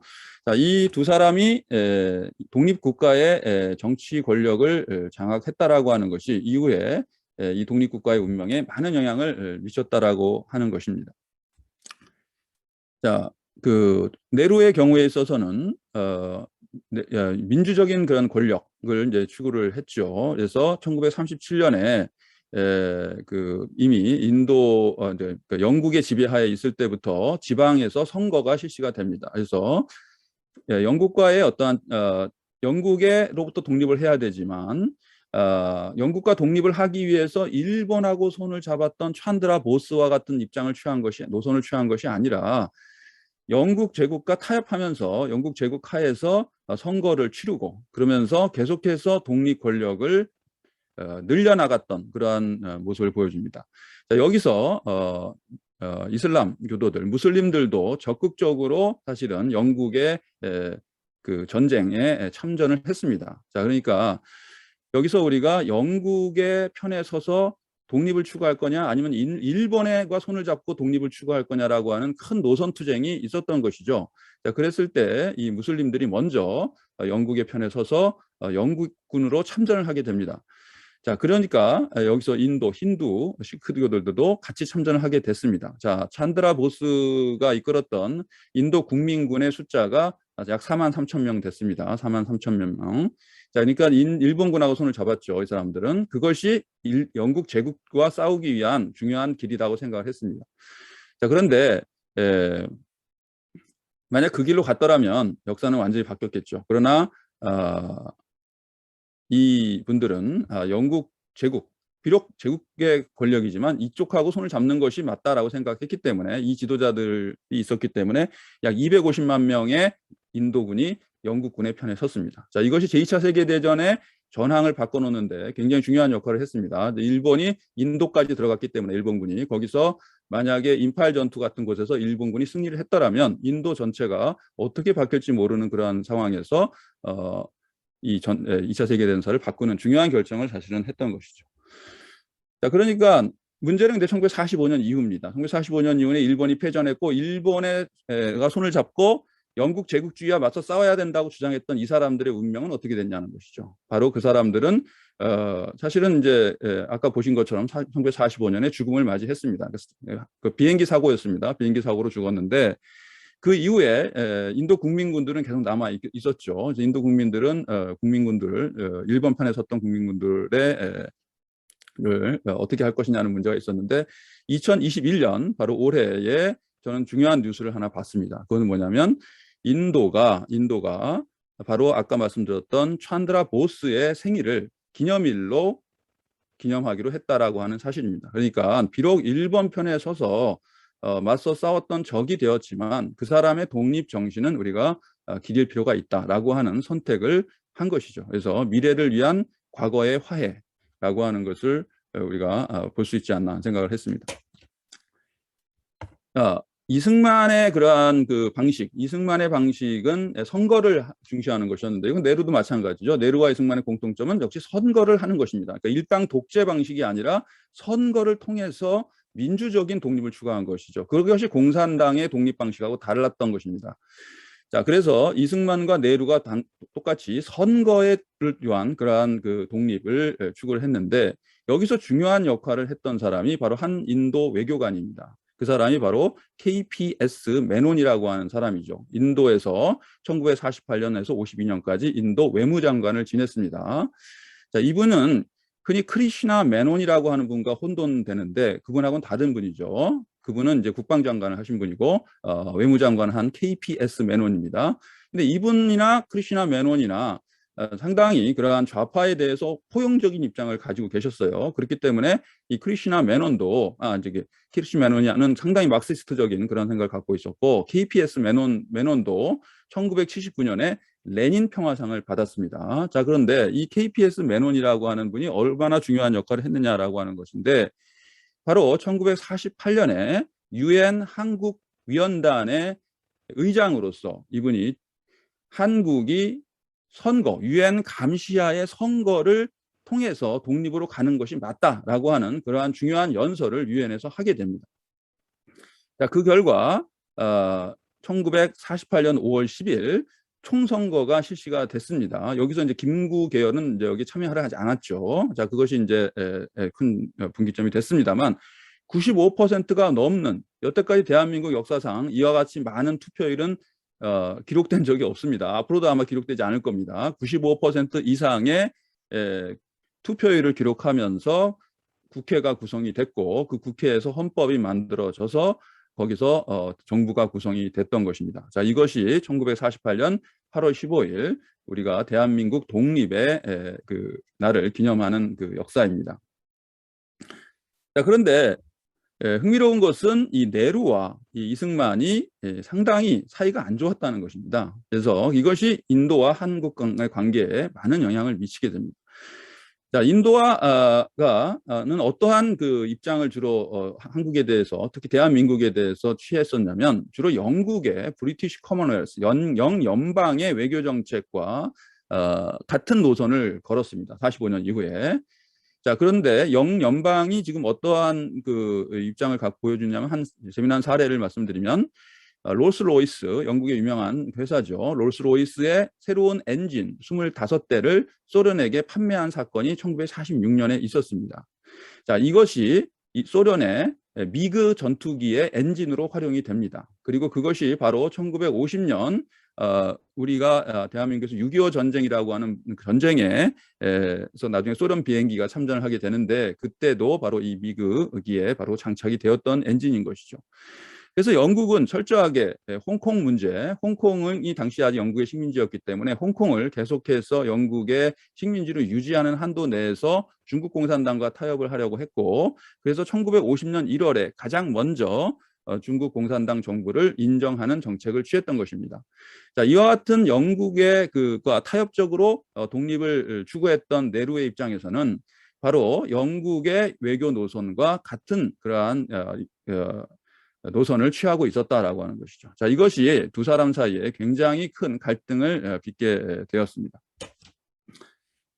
자, 그런데 인도가 이 전쟁 중에 아주 중요한 역할을 하나 한 것이 있습니다. 바로 인도군이 지금 여기 코리아에 와 있는 장면인데요. 인도군 병사도 여기 와 있었고 지금 인도군 병사를 이끌고 온 티마야 장군님의 모습입니다. 이분들이 무슨 역할을 했냐면 지금 이 지도에서 보시면 지금 북조선과 지금 대한민국을 나눠놓고 있는 이 군사 분계선의 모습입니다. 그 가운데 유명한 판문점이 있습니다. 트럼프 대통령이 왔다 간 판문점. 바로 그 판문점 옆에 인도 병사들이 주둔을 하면서 이 포로들을 관리를 했습니다. 포로들을 관리를 했죠. 그래서 그 포로들 중에서 주로 공산군 포로들을 관리를 했습니다. 공산군 포로들을. 그 공산군 포로들 중에서 다시 돌아가기를 원하지 않고 그리고 남쪽에 남기도 원하지 않았던 그 포로들을 인도로 데리고 갔습니다. 인도로. 그래서 여기 지금 인도 마드라스 항으로 가고 있는 당시에 제3의 길을 선택했다는 거 알려져 있는 그 포로들의 모습인데 이 사람들이 사실은 뭐 제3의 길을 선택을 해서 인도로 갔다라기보다는 사실은 인도를 경유해서 그 다음에 중남미로 가서 미국으로 가고 싶었다라고 하는 그러한 회고록이 나왔습니다. 최근에. 그래서 이때 이제 갔던 분들 중에서 그러한 꿈을 이루지 못하고 궁극적으로 멕시코로 가서 미국으로 가려고 했던 꿈을 이루지 못하고 인도에 그냥 남게 됐던 사람이 인도 주재 한인회 회장을 지낸 현동화라는 분인데 바로 올해 별세하셨습니다. 2021년에 올해 별세하셨는데 이분이 이제 원래 미국으로 가고 싶어 했지만 가지 못하고 인도에 남아서 인도에서 한국과 인도 관계 발전을 위해서 많은 기여를 이제 하셨고 특히 그 경제 교류 이런 것들에 있어서 많은 역할을 이제 하셨습니다. 자, 저희 발표를 이제 몇 개 앞서서 몇 가지 이제 말씀을 드리고자 합니다. 그래서 냉전 시기에 있어서 인도와 한국의 관계는 결코 따뜻한 관계는 아니었다라고 하는 것이죠. 그래서 냉전의 영향을 많이 받았고 그것 때문에 두 나라의 관계는 상당히 콜드한 관계였다. 대표적으로 그다음 이제 이 전쟁, 코리아 전쟁 시기에 인도의 중립 노선이라고 하는 것이 당시에 이승만 정부로서는 받아들이기가 매우 어려운 그러한 노선이었다라고 하는 사실 이외에도 1973년에 이제 인도가 평양 정부와 서울 정부를 동시에 인정을 했던 것, 이것이 서울 정부로서는 상당히 받아들이기 어려운 것이었습니다. 더욱 받아들이기 어려웠던 것은 1975년에 이제 페루 리마에서 비동맹 회의가 열리게 됩니다. 이 비동맹 회의에서 평양 정부는 정식으로 회원국으로 받아들여졌는데 서울 정부는 이 가입이 좌절되게 됩니다. 그래서 당시 대한민국 정부 외교부 장관이 경질되는 김동조 장관이 경질되는 사건으로까지 이어지게 되는데 당시에 인도가 비동맹 회의의 중요한 리더 국가였음에도 불구하고 서울 정부의 가입 신청을 받아들이는데 적극적으로 협조하지 않았던 것이 한인도 관계에 굉장히 차가운 그러한 영향을 미쳤다라고 하는 것입니다. 자, 이와 같은 한인도 관계가 다시 새롭게 그 물꼬를 트게 되는 계기는 1983년 아웅산, 인도에 가까운 미얀마죠. 지금의 아웅산 장군 묘소에서 있었던 폭탄 테러 사건에 의해서 당시에 대한민국 강요들이 목숨을 잃은 사건, 이 사건으로 인해서 평양 정부를 새로운 시각에서 바라보게 된 인도 정부가 적극적으로 서울과의 관계를 더 친밀하게, 그래서 그 이전까지는 등거리 외교를 했다면 어쩌면 좀 더 평양에 더 친화적인 그런 관계였다면 이 사건을 계기로 해서 본격적으로 서울 정부와 더 가까워지게 되었다라고 하는 것입니다. 그리고 나서 1988년에 서울 올림픽에 인도가 대표단이 그 파견을 해서 저도 기억이 납니다만 그 하키 경기에서 아주 그 새로운 그러한 모습을 인도 하키를 우리 대한민국 국민들에게 소개를 해 주었습니다. 자, 그렇게 발전했던 관계가 2009년에 가서 포괄적 경제 파트너십 협정을 통해서 새로운 관계로 발전하고 있고 이것이 이제는 차가운 관계가 콜드에서 쿨한 그러한 두 독립국가의 관계로 발전하는 중요한 전환점이 되었습니다. 그래서 바로 오늘의 학술회의 또한 이와 같이 새롭게 발전하고 있는 한국과 인도의 관계의 연장선 위에 있다고 저는 생각을 하고 앞으로도 한국과 인도의 관계는 더욱 빠른 속도로 발전할 것이라고 저는 생각하고 있습니다. 네, 경청해 주셔서 감사합니다. Thank you, Professor Kim, for such an inspirational talk. Learning history is always so illuminating, and it's wonderful to look back and get to know the relationship between these two countries from the 20th century. Now, I think we can answer to some of the questions that participants raised, or we can open up our discussion if time permits. There's one question here. I think the presenters can also look at it. Professor Pandita, if you can answer to this question combined with comment, I would highly appreciate it. With my exposure and understanding, I believe that social and economic developments are two sides of the same coin and complement each other in overall growth of a region. I believe the UT of Jammu and Kashmir requires social enterprise ecosystem to come at par with the developed part of our nation. For example, what SK Group has done in South Korea since the last 5 years. Would you recommend the approach here, since such approach sometimes comes at a loss for an enterprise and may not be palatable to corporate sector here, or we will have more of public enterprise working on the development aspects? Professor Pandita. I agree with you that the social input from society is important for development. Unfortunately, for some years in the past, for the last 30 years, 3 decades, Kashmir society has seen a very unprecedented turn of events when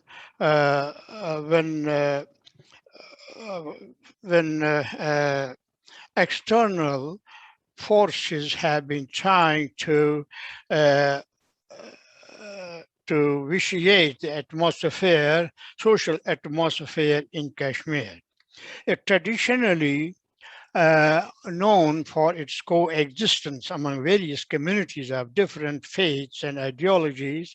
Kashmir, unfortunately, for the last 30 years, owing to the interference from outside, drifted away from its traditions, and this created complications for social involvement.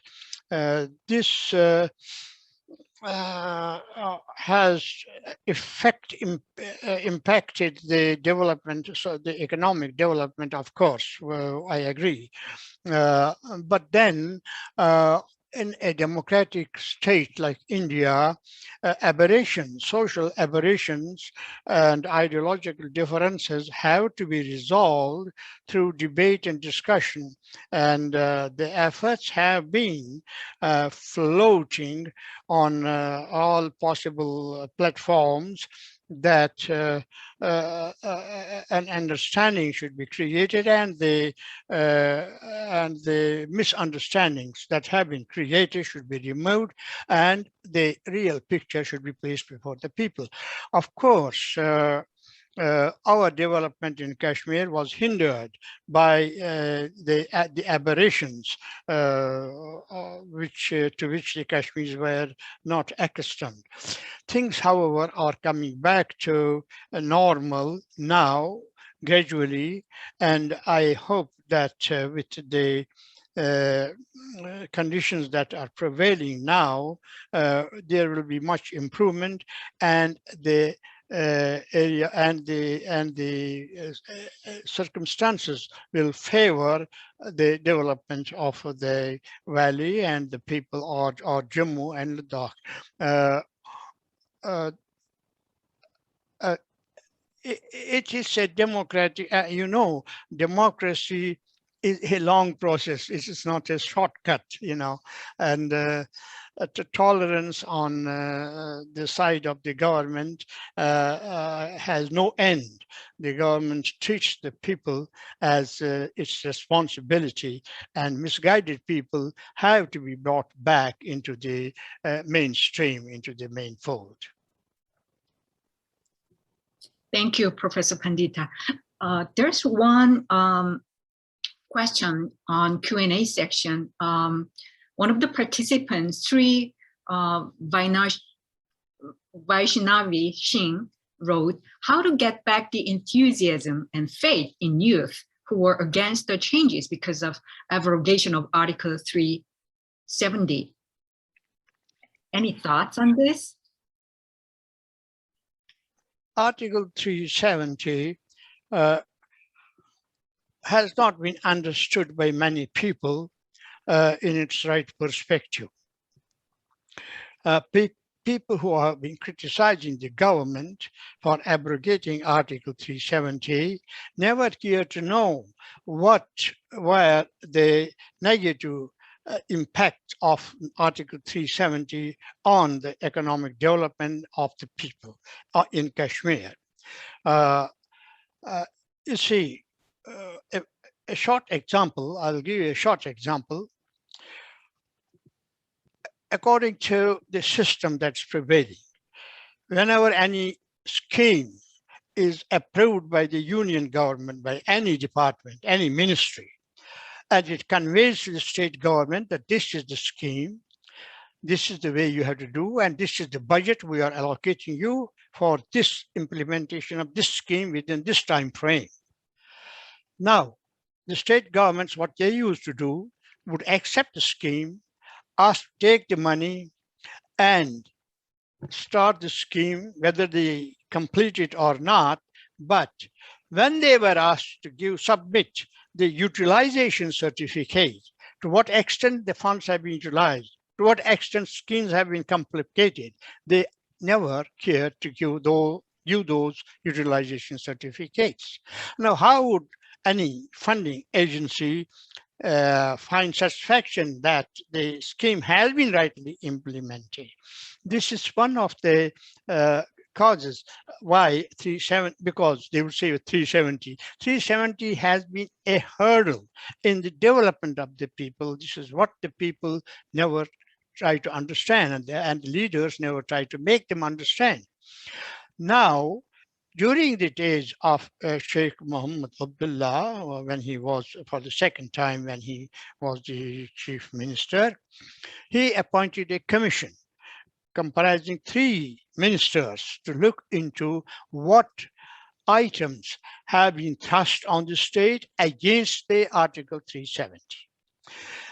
Well, it was the commission worked on this, and they found that out of 200 bills that have been implemented in Kashmir, 200 bills passed by the Parliament of India, 298 bills were passed by the state legislature, except 2 bills which were for smaller importance, of some taxes or all that, not very important.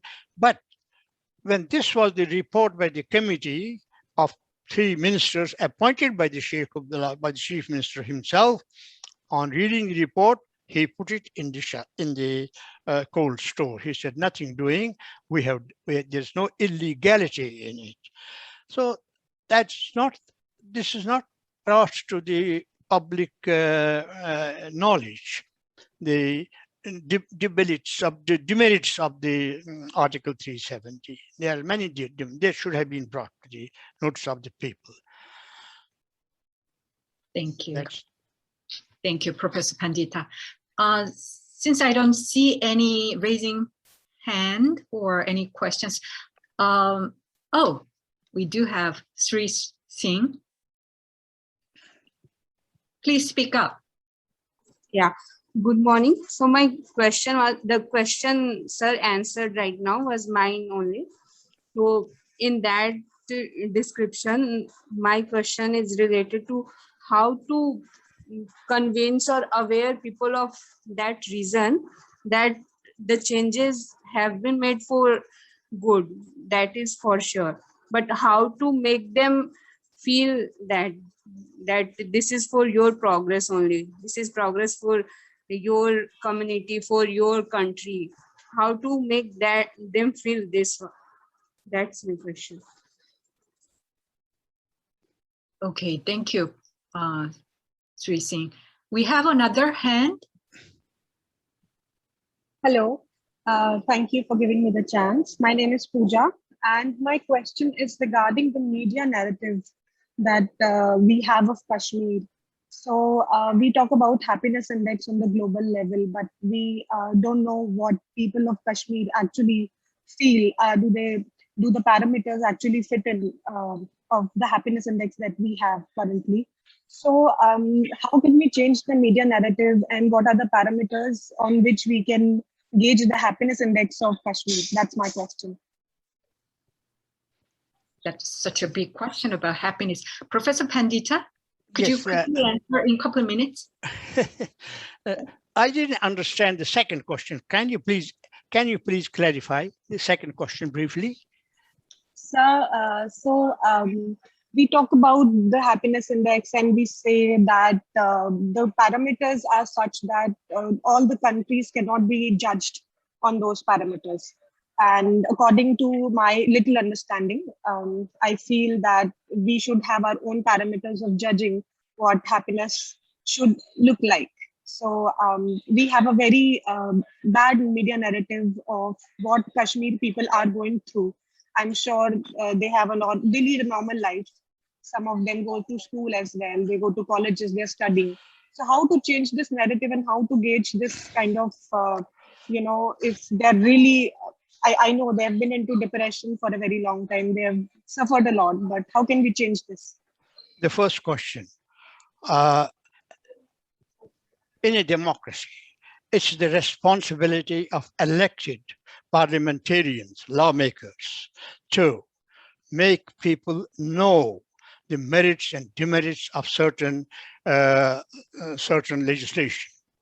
But if the parliamentarians fail, then there's no alternative for the government to go ahead, because the government feels and the parliament feels that this act is in the interests of the people. That's the answer of the first question. The second question is that in a democracy, you have the freedom of press. And my counter question is, what do you do when the press abuses freedom of expression? What do you do? I can quote you a number of examples where press has not come up to our expectations. The first and foremost duty of a press is to remain neutral, to be objective, and to present the right news in right perspective. But if the press is sold and if it constructs news which are falsified later on, what can you do?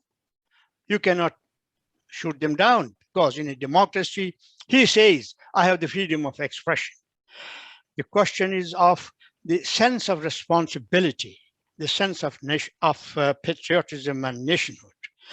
So we have, in regard to Kashmir, I can quote so many examples when wrong news have been fed to the press, and press has given it a big hype.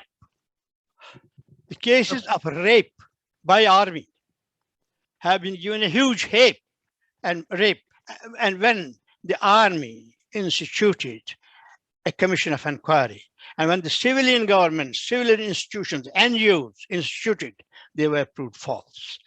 So in this country, you have to live up with the perverted press, with the press that is not responsible, and that gives you the wrong picture of what's happening in Kashmir. Therefore, the way out is that you do not depend only on the negative press, but also study the positive press, or the positive reports also, and then use the logic. Professor Pandita, thank you so much for your illuminating talk. We learned a lot about spectacular landscape, but how that can help finding a right balance between development and preservation can be such a big problem. Thank you so much, Professor Kim, for such an inspirational talk about recent history. So thank you, everyone, and please continue to enjoy the second session. Thank you. Thank you, Professor Wu, for moderating the session, and thanks, many thanks to both the speakers, Professor Pandita and Professor Kim, for their for sharing their thoughts and also taking up the questions. Right away, we move to the second session, which is focusing on evolving internal security situations and challenges. And for this, may I now invite Ms. Ayushi Ketkar, who is at Special Center for National Security Studies at Jawaharlal Nehru University, and she's also a member of Jammu Kashmir Study Center. Over to you, Ms. Ketkar. Thank you so much, Dr. Trivedi. At the very outset, let me thank all the organizers for giving me this opportunity of moderating a very important session whose theme is evolving internal security situation and challenges. In this session, we have two prolific speakers and a distinguished audience comprising of academicians, policymakers, cultural ambassadors, and domain experts. So I welcome you all to the first working session of this two-day International Symposium on Jammu and Kashmir and Ladakh, Development, Dynamics, and Future Trajectories. For me, this session holds greater importance and I'm able to relate to it because teaching at the Special Center for National Security Studies, internal security is one aspect that we always grapple with because this is something that impinges external security, governance processes, institutional structures, economic development, social welfare. These are some of the issues that we'll even be touching in this working session. The two speakers, let me quickly introduce you to the two speakers of the session. First, we have Soumya Chaturvedi she's a senior research fellow at India Foundation. A quick introduction about her. Soumya is a senior fellow at India Foundation, which is a leading think tank situated at New Delhi. She's a lawyer by education, but she also holds a postgraduate degree from the Jindal School of International Relations. She has specialized in Asia-Pacific security from the University of Birmingham. Her research interests include terrorism, internal security, peace and conflict studies, to name a few. She's currently curating an important project undertaken by India Foundation titled the Jammu Kashmir Security Tracker. And this makes her a perfect choice for speaking on the theme Jammu Kashmir Ladakh, reviewing the security scenario. This is going to be Soumya's title of the paper that she'll be presenting. And I think this holds extreme importance, keeping in mind that this is a region where great power politics has been played for a very long time. First in the form of great game between the British and the Russian Empire, and later on between capitalist US and the communist USSR. So this becomes even more important, especially for security analysts and policymakers, to understand the geopolitical dynamics of the region and how it impacts various aspects, not only of national security, but also of global security. Over to you, Soumya. I request the participants to kindly raise their hands or write their questions in the chat box, and we'll come back to you at the end of both the speakers presenting their papers. Thank you. Over to you, Soumya. Thank you so much, ma'am. Namaskar and a very good afternoon to everyone. Thank you for this opportunity. I believe security as a factor has been very important in Jammu, Kashmir and Ladakh, and this is something that Ayushi ma'am has rightly pointed out. The ambassador had also mentioned about this in her address. Security has been of a grave concern, and for a very long time, for very wrong reasons, whenever people spoke about Jammu and Kashmir, they only looked at it from a security angle. And of course, the narrative has now changed. So I wanted to, in my presentation, basically focus on the last couple of years, how the situation has evolved in Jammu, Kashmir and Ladakh, and then maybe towards the end hit upon the challenges that we are going to foresee in the near future. Since I have a few maps, and I was under the impression that a lot of today's audience is going to be unaware about Jammu, Kashmir and how it is geographically placed, I have a few maps and graphs to share. If you can just give me a minute, I'll quickly share the presentation. Right. I hope the presentation is clear to everybody.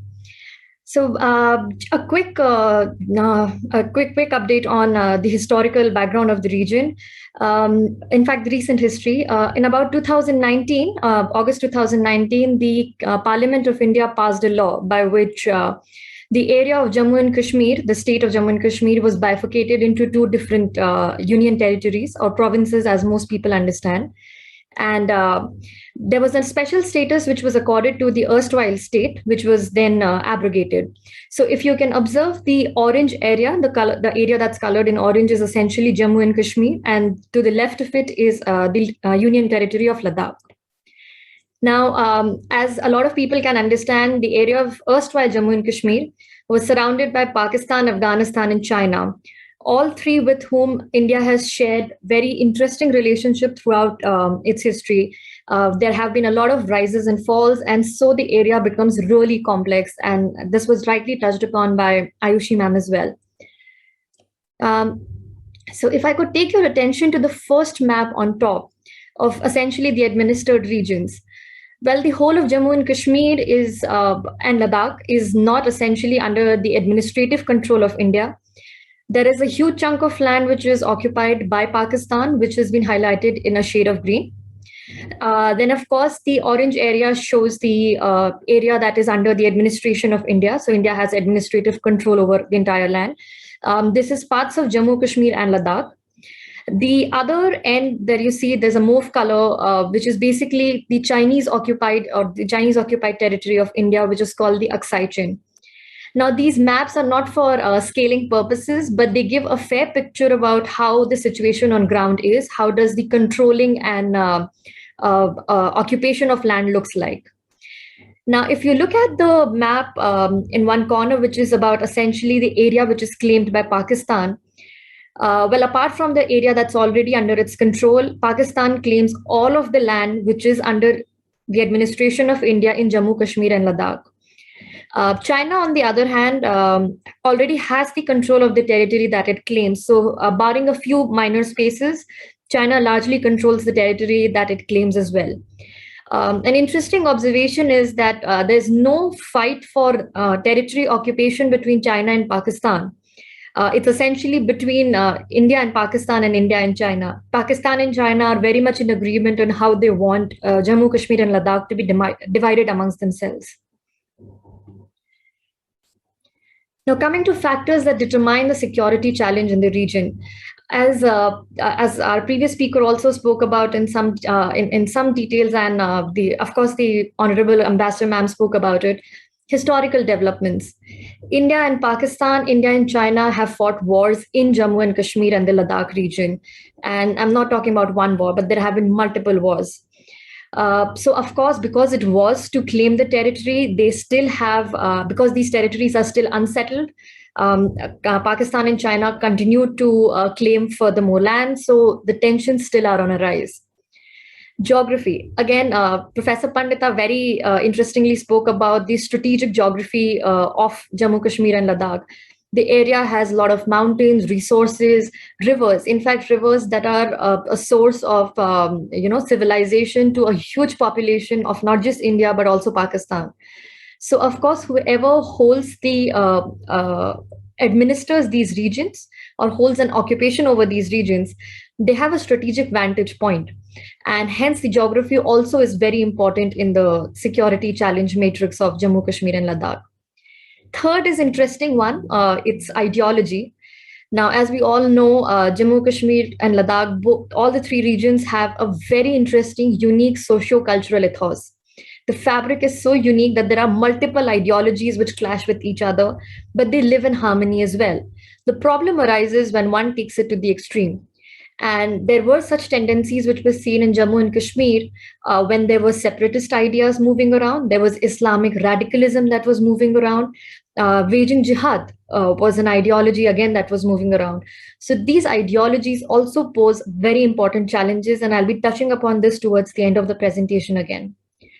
Next, of course, is regional and global political developments. Now, no country is ideally immune to the regional and global political developments. Well, so is India. Specifically, the region of Jammu, Kashmir and Ladakh, it's surrounded by Pakistan, Afghanistan and China. And for all those who are observers or not, would know that all the three countries have been in news in the recent past and for a very long time, in fact. So, of course, developments in these regions have a ripple effect on the situation in Jammu, Kashmir and Ladakh as well. Lastly, technological advancements. Once again, a factor which is important for a lot of countries.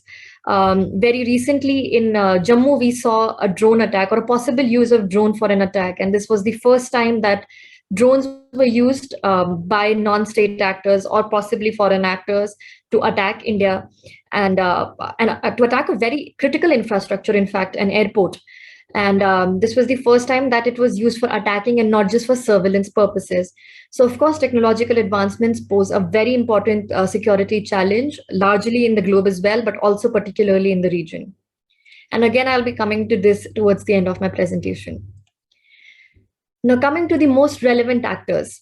When it comes to state, as I had mentioned, Pakistan and China are the most relevant actors.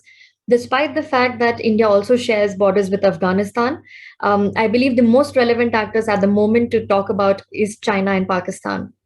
When we talk of non-state actors, I'm essentially referring to terrorist groups, whether they are separatist in their nature or whether they are Islamic radicalized outfits. They're highly present in Jammu and Kashmir region specifically. These are Jaish-e-Mohammed, Lashkar-e-Toiba, Hizbul Mujahideen, and very recently, Islamic State has also made its presence felt in Jammu and Kashmir. So again, these actors are very much prevalent. And again, for all those who observe would know that South Asia has a very high presence of terrorism, and Jammu Kashmir remains the most infected terrorist union territory or state or region in the country. Now, coming to the state actors, in the project that Ayushi ma'am spoke about in my introduction, we found out that there were multiple ceasefire violations, of course, that happened by Pakistan on the India-Pakistan border. But instead of calibrating the number of such violations, because they run into thousands, I was curious to know how many days in a month do these violations essentially take place. So I started this project in August 2018, and I have data at present up till June 2021.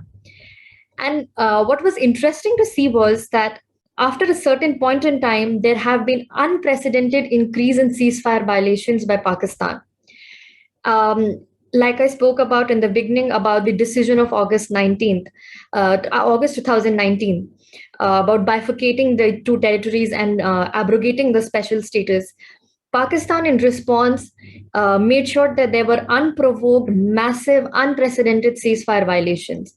The kind of civilian casualties that were done, the kind of security personnel that were killed in action, the kind of civilian properties that were destructed, the amount of security personnel and their properties that were destroyed have been unprecedented in the last couple of years. A special notice would be to the month of June 2020, where 24 days of the entire month, there were massive such violations. Why is this month important? Is something that I will come again towards the later half of the presentation. Well, of course, you can observe that towards the last few months, the numbers have been 0, 0, or 1, 0. That's ideally because in February, the military of both the countries agreed that they will observe the 2003 agreement of ceasefire, of maintaining ceasefire. And after which, except for one episode, there has been no ceasefire violations by Pakistan. However, they have indulged in other means. And again, I'll come to this towards the later half of the presentation. Now, coming to China. Well, China and India have shared a very interesting relationship. We've seen friendlier times and we've seen non-friendlier times. An interesting development vis-a-vis Ladakh was the Ladakh standoff. Now, in May 2020, there was a time when both sides, India and China, reinforced their positions along the borders. And with tens of thousands of troops, they engaged in deadly skirmish and reportedly came very, very close to war. I think there was if Indian media was to be believed, then we were preparing for a war and there was a war just at the end of the road. So it was a very, very tough time. Why was it tough time? Because bullets were fired after 45 years between India and China, and particularly in the Ladakh region. There were multiple rounds of diplomatic and military talks that happened. And finally, there was some kind of a consensus that the two countries agreed at. There was a military disengagement process that started. Well, it concluded in the Pangong area and it is still going on in the Gogra Heights region. But what is important is that between May 2020 and February 2021, India and China were very, very close to a war. So I think I did not emphasize that the security challenge was massive. We had massive military mobilization happening on both sides of the border. Again, what's important is the June 2020 figure from the previous graph.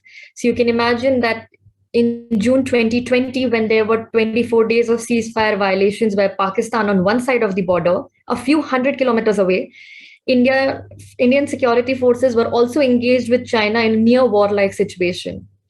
Now, let me make the situation a little more complicated by bringing in the terrorist outfits and the kind of mayhem that they bring to the region. Okay, again, this is number of terrorist attacks. Well, terrorist attacks were quite high in the Jammu Kashmir region. Ladakh region has largely been spared of the terrorist attacks. Post August 2019, there has been a decline in the number of terrorist attacks. However, this decline was particularly seen on the terrorist attack on civilians. Civil attacks on civilians has reduced drastically, as you can observe from the orange line in the graph. largely what is seen is that even though less civilians are killed, the civilians that are killed are targeted political assassinations.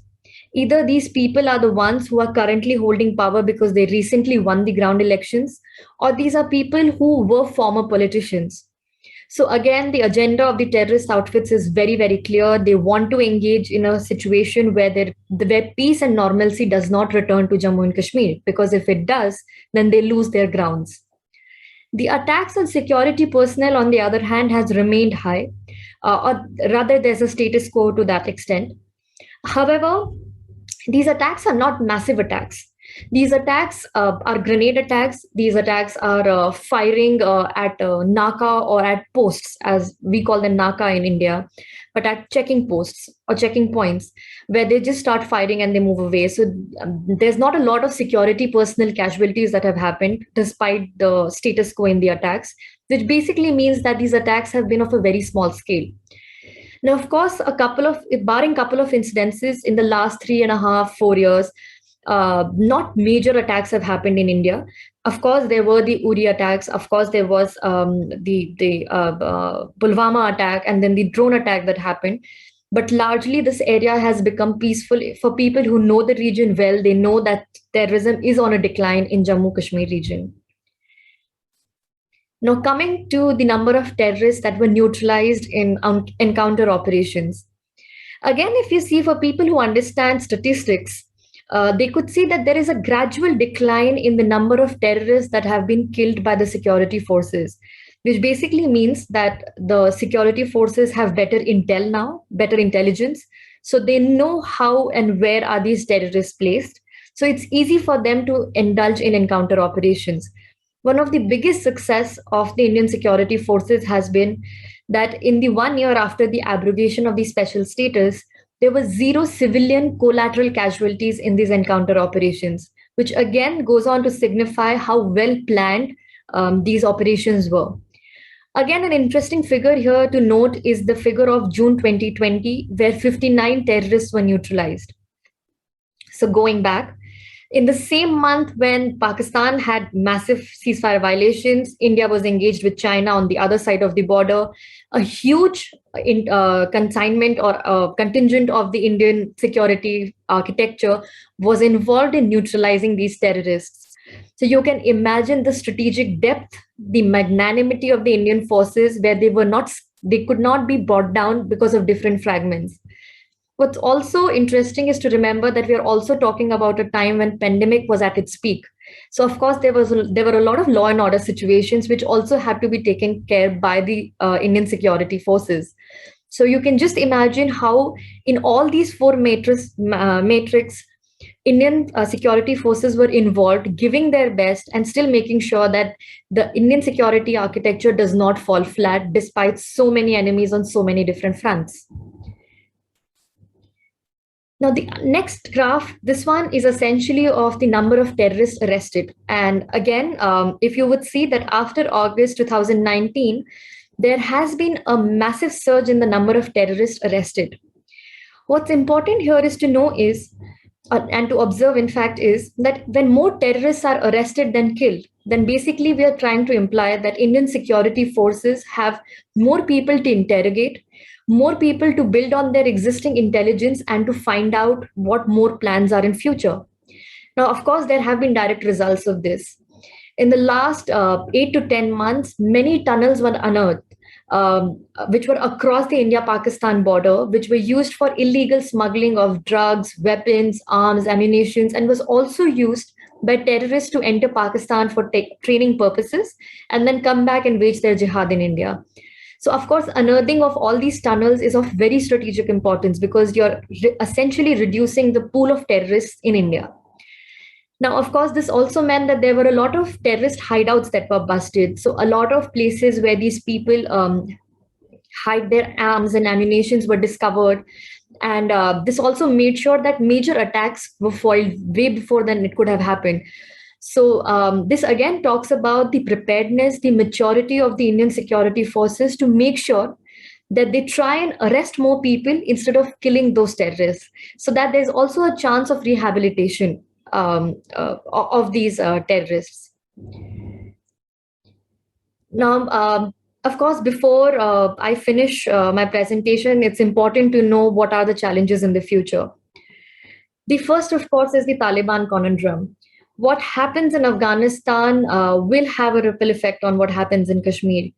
Now, the relationship between Taliban as a group and Al-Qaeda as a terrorist group is well known. The relations of Talibani leaders with Haqqani network is well known.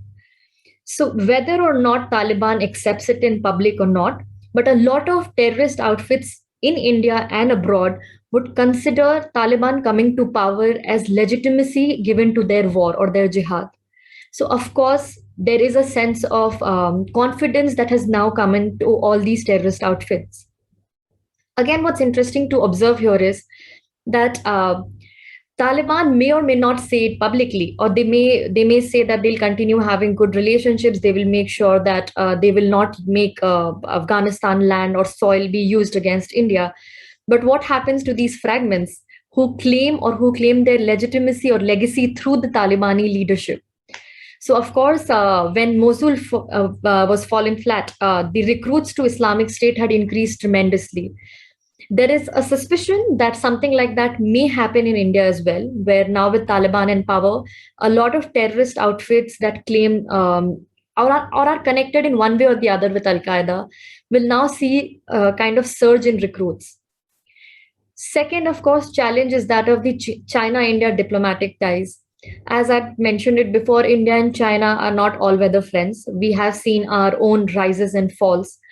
And because in Ladakh, India and China came very close to a war-like situation, any downfall in India-China relationship will increase security tensions in Ladakh as well. Now, Ladakh gives a lot of strategic advantage to a lot of different consignments of the forces. And thus, it's important for both sides to make sure that their presence in Ladakh is strong. So, of course, any development in China-India relationships will have a repercussion in Ladakh region. It may or may not be good. Third, of course, is the evolving global geopolitics. Now that America has withdrawn from Afghanistan, the equation of America and Pakistan, America and China, America and Afghanistan, and America and India will be of prime importance. And likewise, relationship of how China and Pakistan evolves will have repercussion on what happens in India. I'm not talking only in sense of military repercussions, but also on diplomatic repercussions. And like it or not, security tensions are also rise from diplomatic tensions.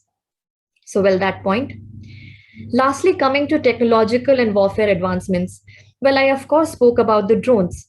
Now imagine a situation where drone attacks are so easy to manifest, and especially now that there is so much of developmental project that has come to Jammu and Kashmir that Professor Pandita also spoke about, and our Honorable LG of Ladakh also spoke about.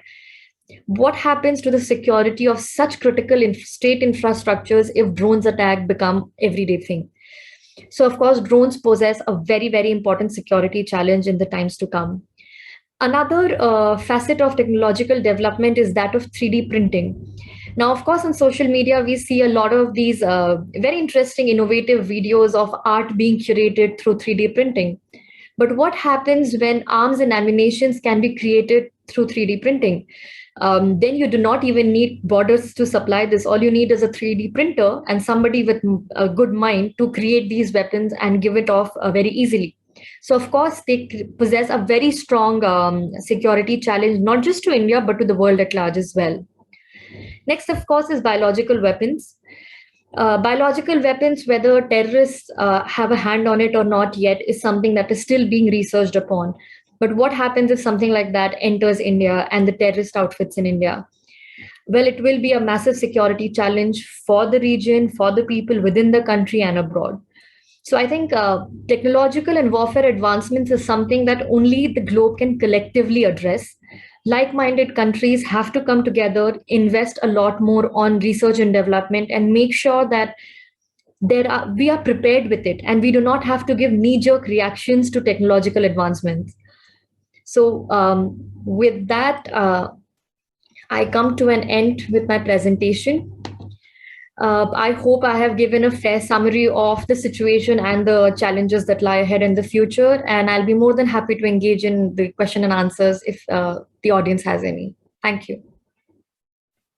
Thank you so much, Soumya, for touching upon some very critical issues like technology, competitive and adversarial neighbors like Pakistan and China, non-state actors, intelligence, and Afghanistan.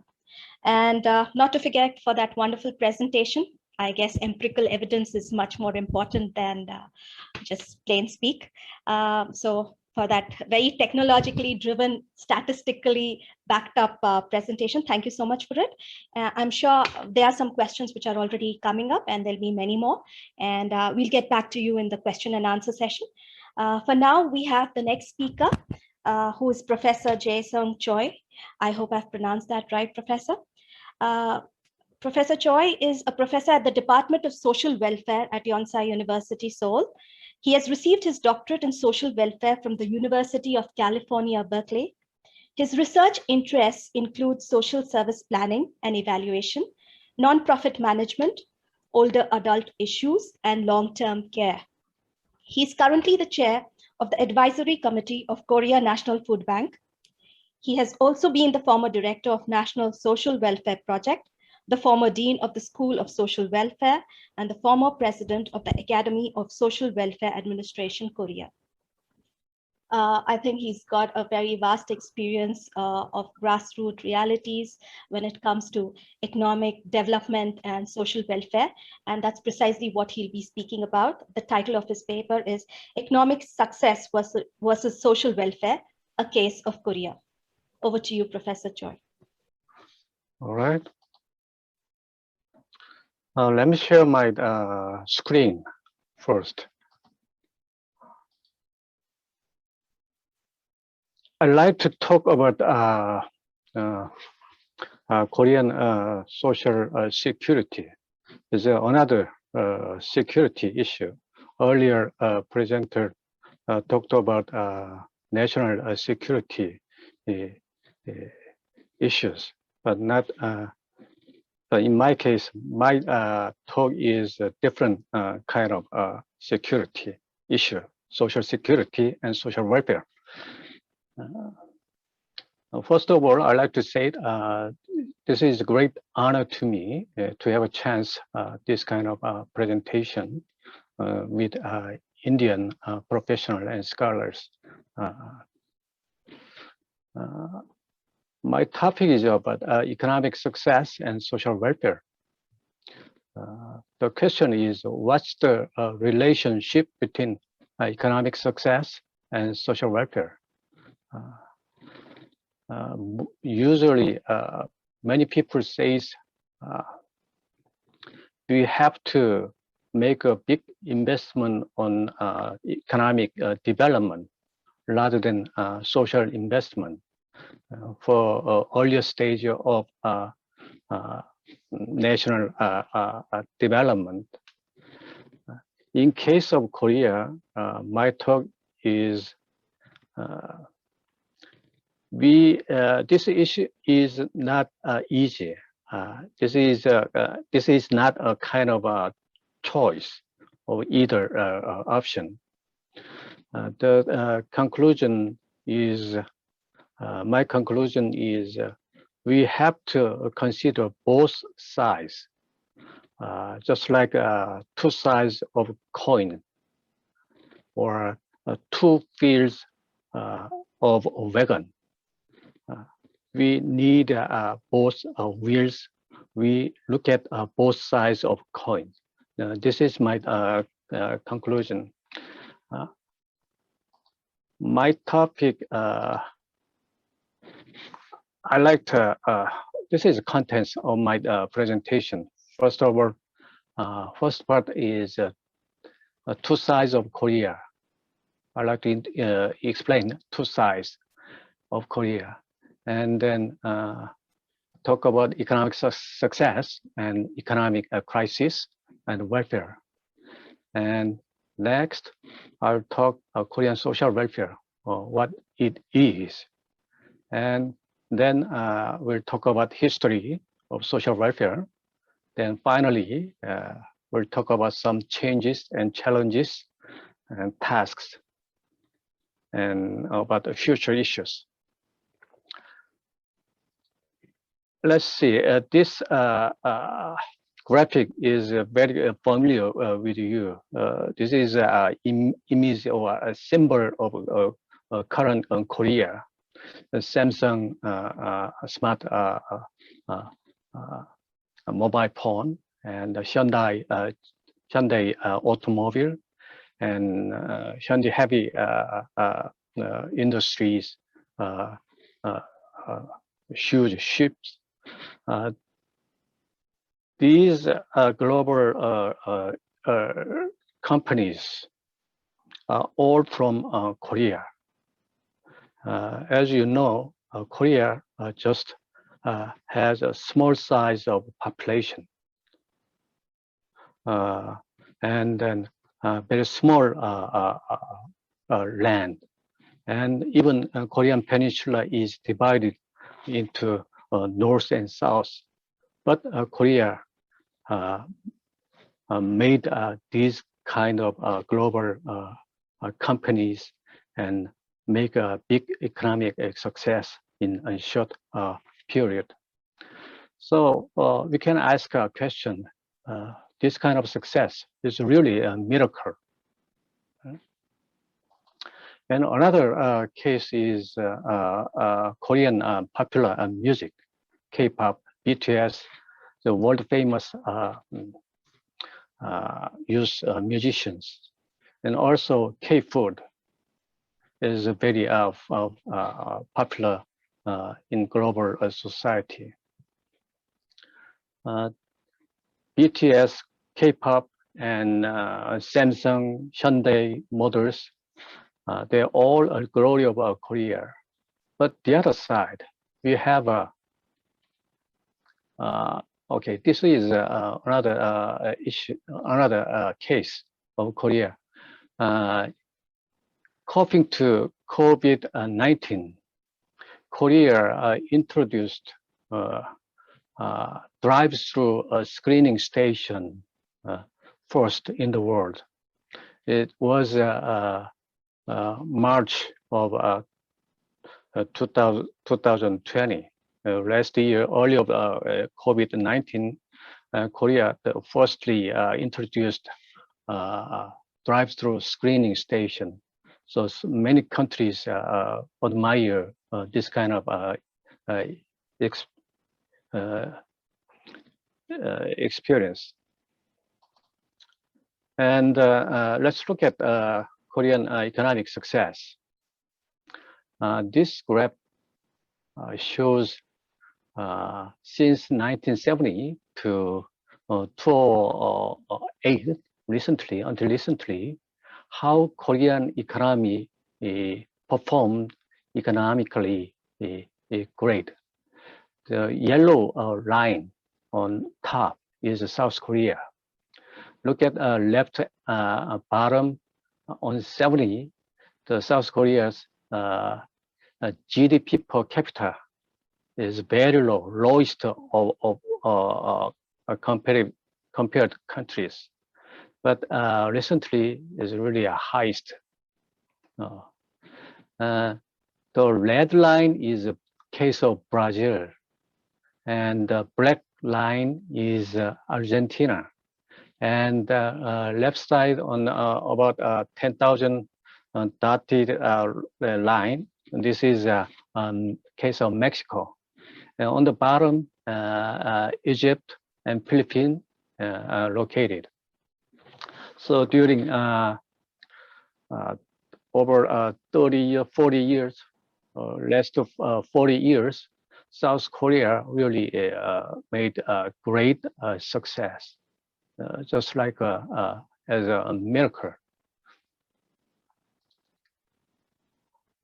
Now look at the other Korea, the other side of a coin in Korea. Left columns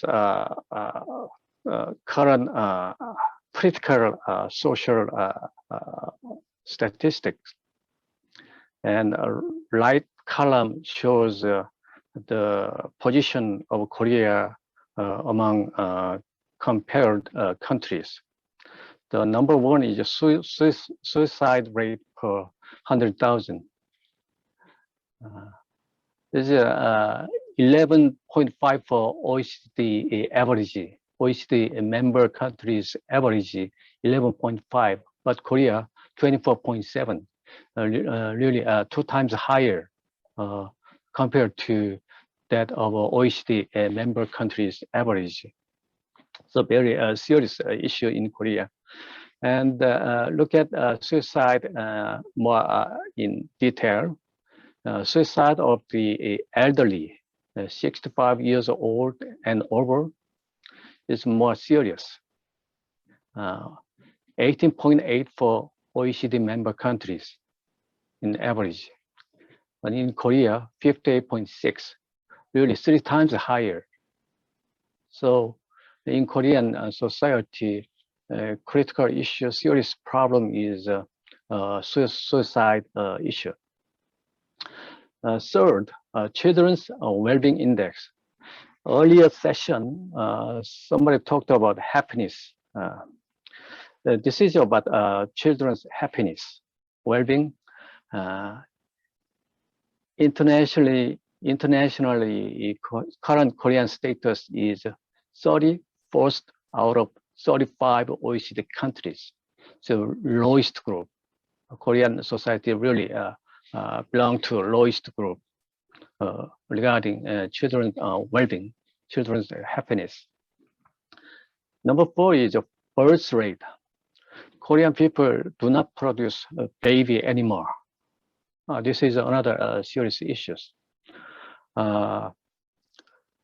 Annually, one couple lifetime, a couple produce only 1.09 baby.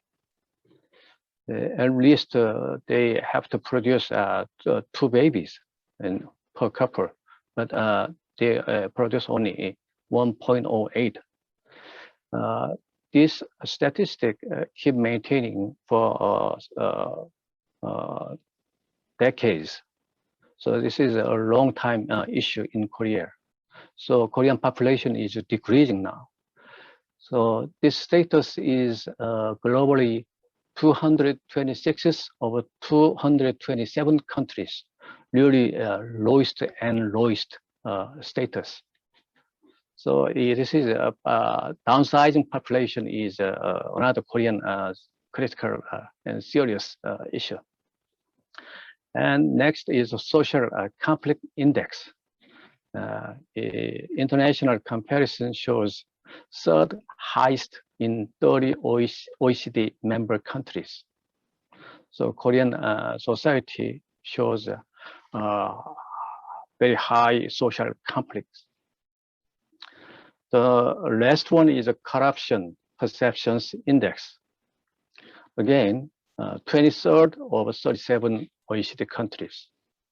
So all 6 of social indicators imply Korean society is really hard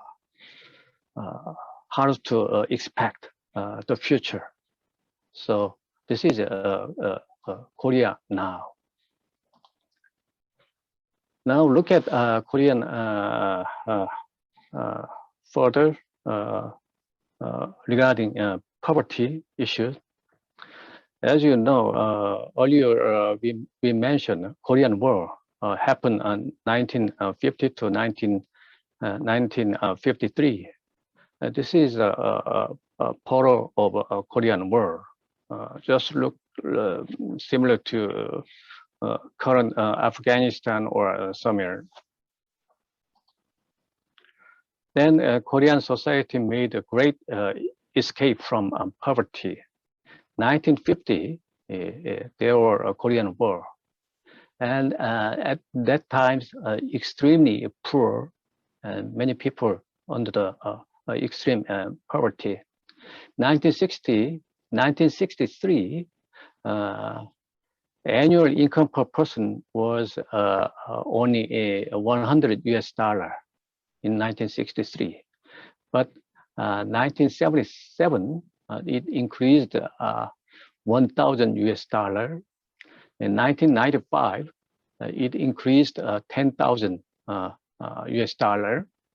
2006, it achieved 20,000 US dollar. Recently, year 2018, GNI annual income per person reached 30,000 US dollar. So it's about only 70 years, 50 plus 20, only 70 years. During 70 years, Korean society made a great economic jump.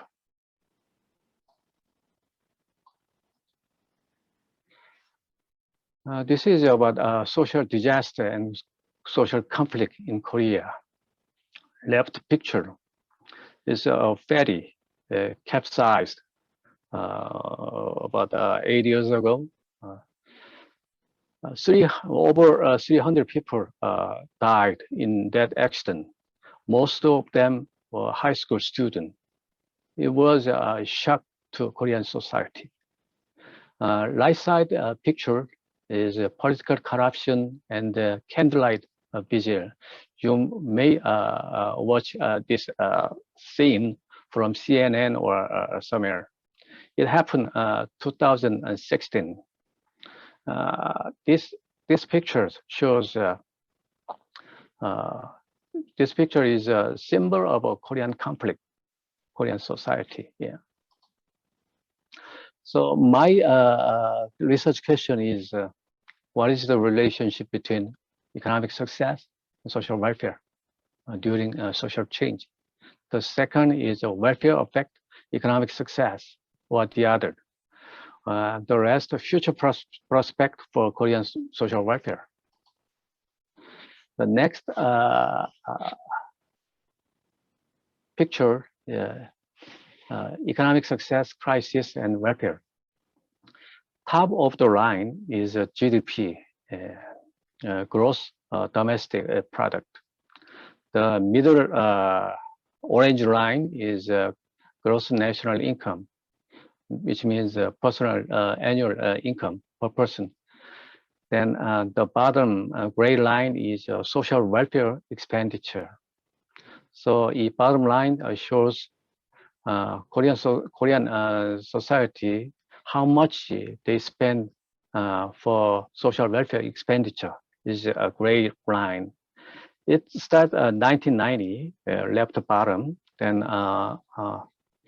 right bottom 2019. So social welfare expenditure every year increasing.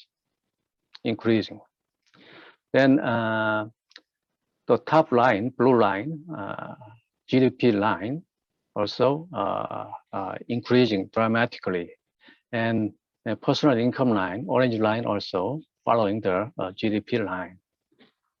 Then in this picture, you look at the red triangle part in 1997 and 2008 and 2019, 2020. It's three red triangle dot, which means 1997 is Asian financial crisis. And on middle bottom red dot, 2008 is global financial crisis in 2008. In this event, Korean society, Korean government shows expanding social welfare expenditure. The increasing rate is dramatically increased. And then downgrading.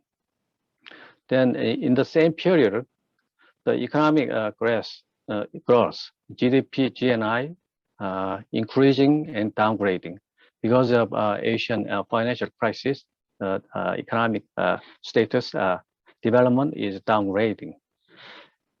This kind of economic impact happened again in 2008.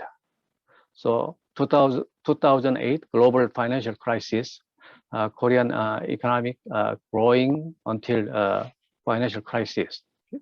Before financial crisis, after then downgrading. My point is, even if financial crisis, Korean government keep maintaining social welfare expenditure, not just keep maintaining. They dramatically expanding social welfare expenditure. This figure shows Korean government spent dramatically social welfare expenditure during 1997 Asian financial crisis as well as 2008 global financial crisis. So this figure implies, give us a message. When we face an economic crisis, do we have to give up social welfare expenditure or social investment? This graph says, in case of Korean experience, do not give up social welfare expenditure. Rather, increase social welfare expenditure. This kind of pattern happen again in global perspective. This figure is about public social spending out of GDP in United States, in Japan, South Korea, and OECD countries during 1990 and 2019. Top of the line is J means Japan. Second top line is all OECD countries. And blue line is the United States. Bottom green is K, means Korean, the South Korea. Earlier, previous figure, I already talked about Korean government expand the social welfare expenditure even if facing of economic financial crisis. Japan, United States, OECD countries all showed the same pattern. At least 2008 global financial crisis, Japan, United States, OECD countries, they did not reduce social welfare expenditure or public social spending. Rather, they expand public social spending. This kind of action choice happened again during COVID-19. In COVID-19, Korean government also expanding social spending dramatically again. So coping to economic crisis, need to expand social welfare. In case of Korea, yes. In 1997 Asian financial crisis, Korea expanded social welfare expenditure. 2008 global financial crisis again, and I mentioned earlier 2008 many countries shows the same pattern, and current COVID-19 disaster, they doing same action again.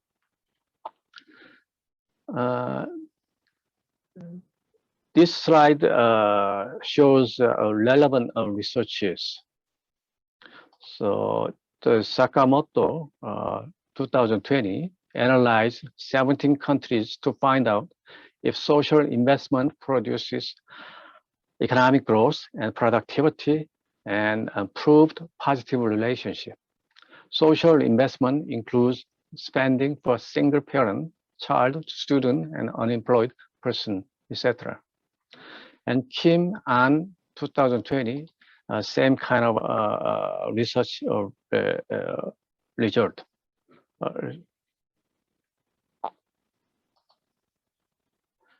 Let's see Korean social welfare. Background 1950, Korean War, 1980, Korean society, Confucian ideas, conservatism. Under authoritarian military regime was until the late 1980s. Since the late 1980, emerging civil power and democracy.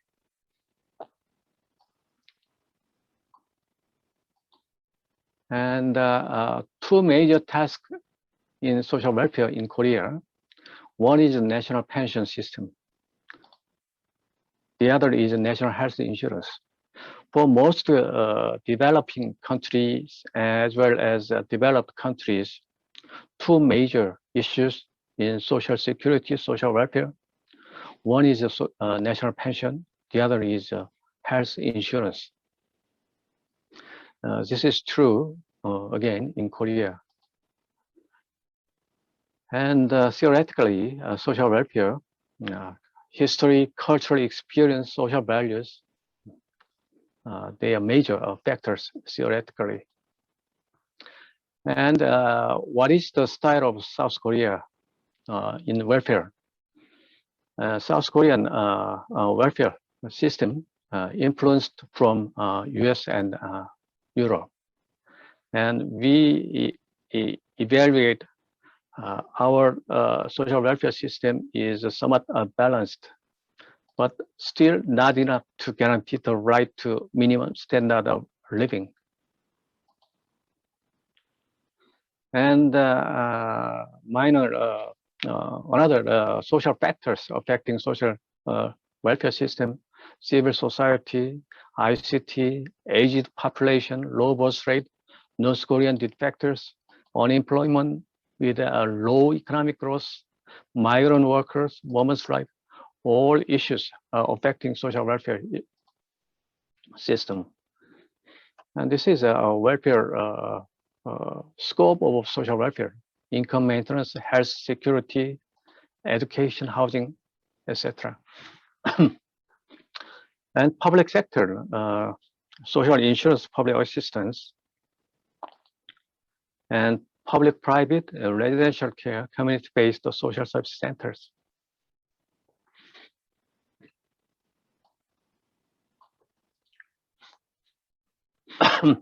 This picture, case of Korean social service centers. Left picture is a multi-purpose community social service center. Right now, we have about 500 this kind of centers nationwide. Right side is a group home for children. Those children not protected by their parents.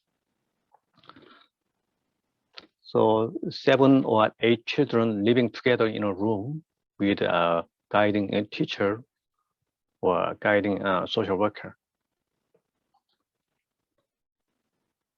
And this picture is a residential facility for the handicapped.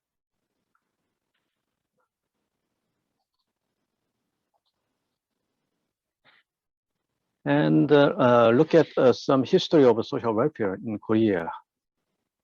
1960s, 1970s, under military regime. Ironically, in that times, the government made enactment of a social welfare law. They introduced military pension, health insurance, industrial accident insurance, and Rehabilitation Act, Public Assistance Act, etc. Which means military government, ironically, introduced all major social welfare related law and regulations. Private sectors at the time, just after Korean War, there was nothing. So foreign missionary charity organizations provide services for war orphanages and homeless, etc. In 1980s, late 80s, in social welfare has a big change.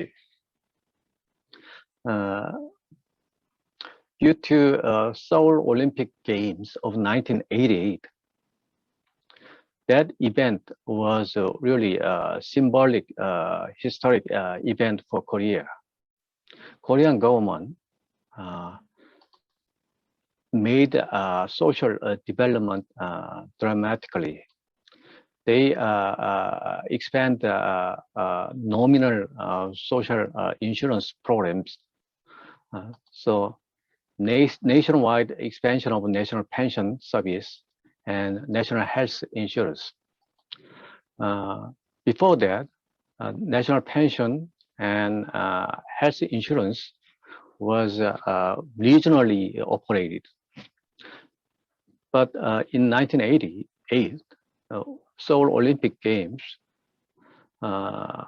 they memorizing Seoul Olympic Games, government expand major social insurance programs. And due to economic development, 1980s, foreign charity organizations beginning to withdraw from Korea. They moved to another location, underdeveloped countries. So there is some vacuum between because of foreign charity organization withdraw. Government take over the vacuum. So government provide subsidy to those non-profit charity and non-profit social service organization. And in terms of social change, 1986, there was a huge civil social movement requesting for balancing between growth and distribution. At the times, people says no more economic growth first policy. They want life with families, life in leisure and weekend. They is seeking for quality of life, well-being. If you have a question, I'll give more explanation. Thank you, everyone. Thank you, Professor Choi, for that wonderful, very insightful presentation. You've clearly shown the interconnectedness between economic success and social welfare. So it's clearly not a case of economic success versus social welfare, but a case of economic success and social welfare, because you've shown with various examples and survey, Sakamoto survey, how social investment can lead to positive economic environment. This is extremely important for a developing country like India, where we are grappling with a lot of issues. Sometimes it's the defense versus development debate which takes precedence.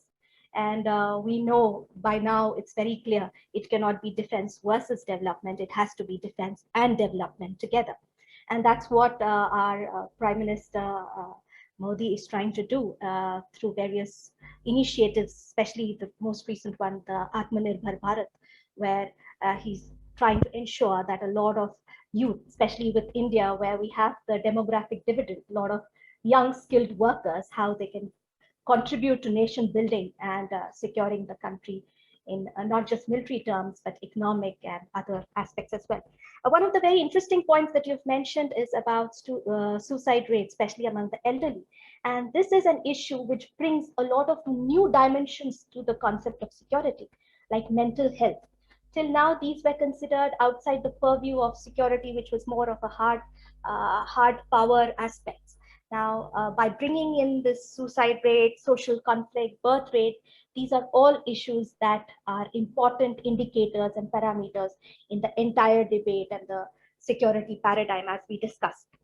Thank you so much for that wonderful thing. And you've rightly mentioned South Korea is a very integral part of everyone's lives, whether in the form of Samsung, Hyundai, and of course, for the younger generation, BTS and other pop culture.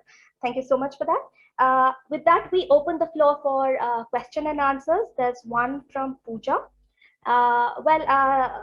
For Soumya, there is one question that was posted in the Q&A box saying that you've provided wonderful data and this should be available even to the localites of Jammu and Kashmir.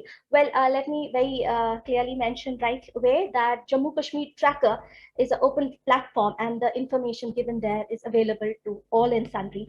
Every researcher, every citizen of this country, everyone in fact can use this. It's available on the India Foundation website and it provides absolutely updated information. I think you can approach that and we can all take advantage of that real-time data that is collected by the think tank, and Soumya does the curating part, and I think you're doing a wonderful job, Soumya. Thank you so much. All right. Pooja from Rashtam School of Public Leadership had this question. She says, Hamas fired hundreds of drone rockets at Israel, which the Iron Dome interceptor system neutralized. We all know that using the Iron Dome missile system on cheap drone rockets was like death by 1,000 cuts. Great source of worry for India. What should be India's way forward? I think that is a question for Soumya. And thank you so much for that question, Pooja, and also thank you so much, Ayushi ma'am. I think with regards to India's preparedness, specifically with drones, I think India has already acquired a drone surveillance system just to make sure that these can be intercepted near the critical state infrastructures. But of course, there's a lot more that we need to do. I think what's important is to make sure that we keep up the pace with technological developments, because every time something new comes up, it can be used for all sorts of ill purposes. And that's where India needs to be prepared much more beforehand. And I think India is doing very, very good efforts in this direction. The National Security Advisory Board has a member from one of the IITs. And if you just hear him talk about the different initiatives that India is undertaking right now, it's mighty impressive. So I think it's not to say that we haven't done anything. We are doing a lot. What is also required is a lot of global efforts, because when we say about technological developments that South Korea has, for instance, and how can that be helpful for India? And this is where platforms of track to diplomacy really bring in, because you bring in experts from different domains who can really talk about the situation in their country, and you can sort of have a comparative discussion on what is it that we can take for India from there. So I think India needs to do a lot more. And like our previous speaker also said, that security is not just hard power. Security is also about social security. So I think for a conflict-ridden society like Jammu, Kashmir and Ladakh, the developmental models will not be the same as any other part of the country. And like he said, I think we also need experts who can understand the socio-cultural ethos of Jammu, Kashmir and Ladakh, and curate models in ways that development happens along with making sure that defense stays. So I think, like Ayushi ma'am said, it is development and defense. And I think India needs a much more holistic approach to make sure that we proceed in that direction. Thank you so much, Soumya. And we have a question from Deepak Sengupta. Yes, Professor Sengupta, please ask your question. Thank you, Ayushi. My question is for Professor Jae Sung Choi. One question and one observation. You see, I think in his presentation, the most alarming thing that he talked about with respect to Korea is the plunging birth rates. And recently, I think the Korean government has announced a policy decision that they will give a cash handout to people who have one extra child. So how does he evaluate that as a policy response? That is my question. And my observation is that it is true that Korea's social spending has been rising continuously, but that is also because it starts with a very small base. I mean, the initial figures are actually low compared to the OECD countries, United States, as well as Japan. That was the observation. Okay, thank you for your question. I understand our first question, but cannot exactly understand the second question. First one is about a cash benefit. The Korean government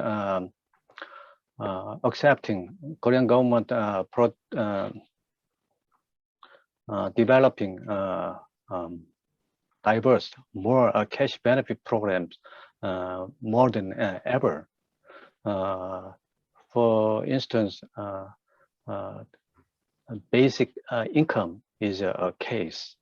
It's really a hard issue in political and economic and social perspectives. I'm not sure. We expecting a presidential election. Some candidates really strongly propose basic income in nationwide. But the other side, people really worry about increasing cash benefit programs. How much, how long we can sustain these programs. In case of basic income,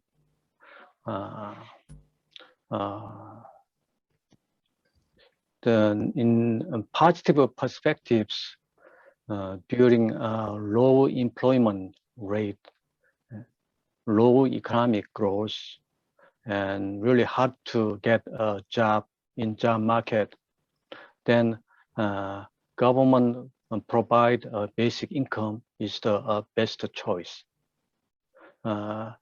Basic income may be the suitable welfare program in digital society. In the other perspective, negative perspective, if we launch a basic income nationwide, basic income program nationwide, we have to choose eliminate current social welfare programs, existing social welfare programs. So basic income program is never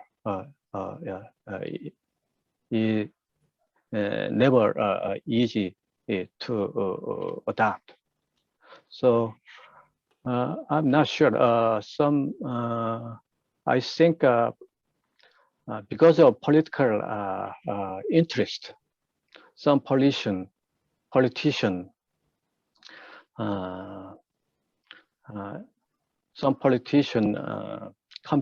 competitively introduce cash benefit program.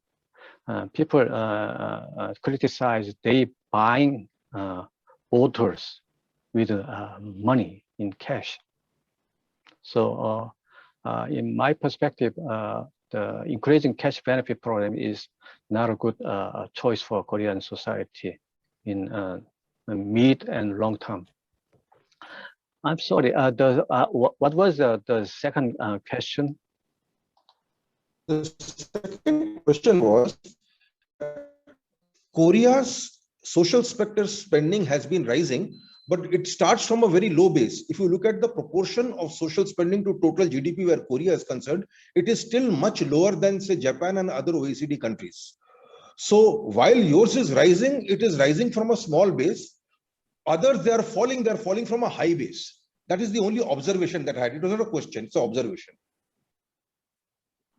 Okay, I got it. Yeah, I got it. You right in some perspective. Korean social welfare expenditure is ever increasing, but still the half of OECD member countries average.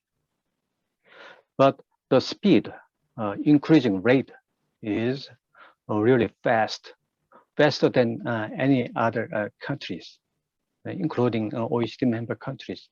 So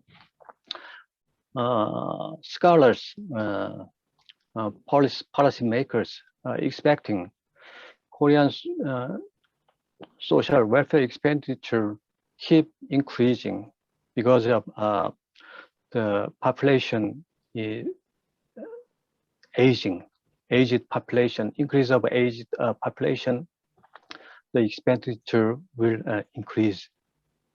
So the increasing speed is faster is the point in this discussion. Thank you. Thank you, Professor Choi.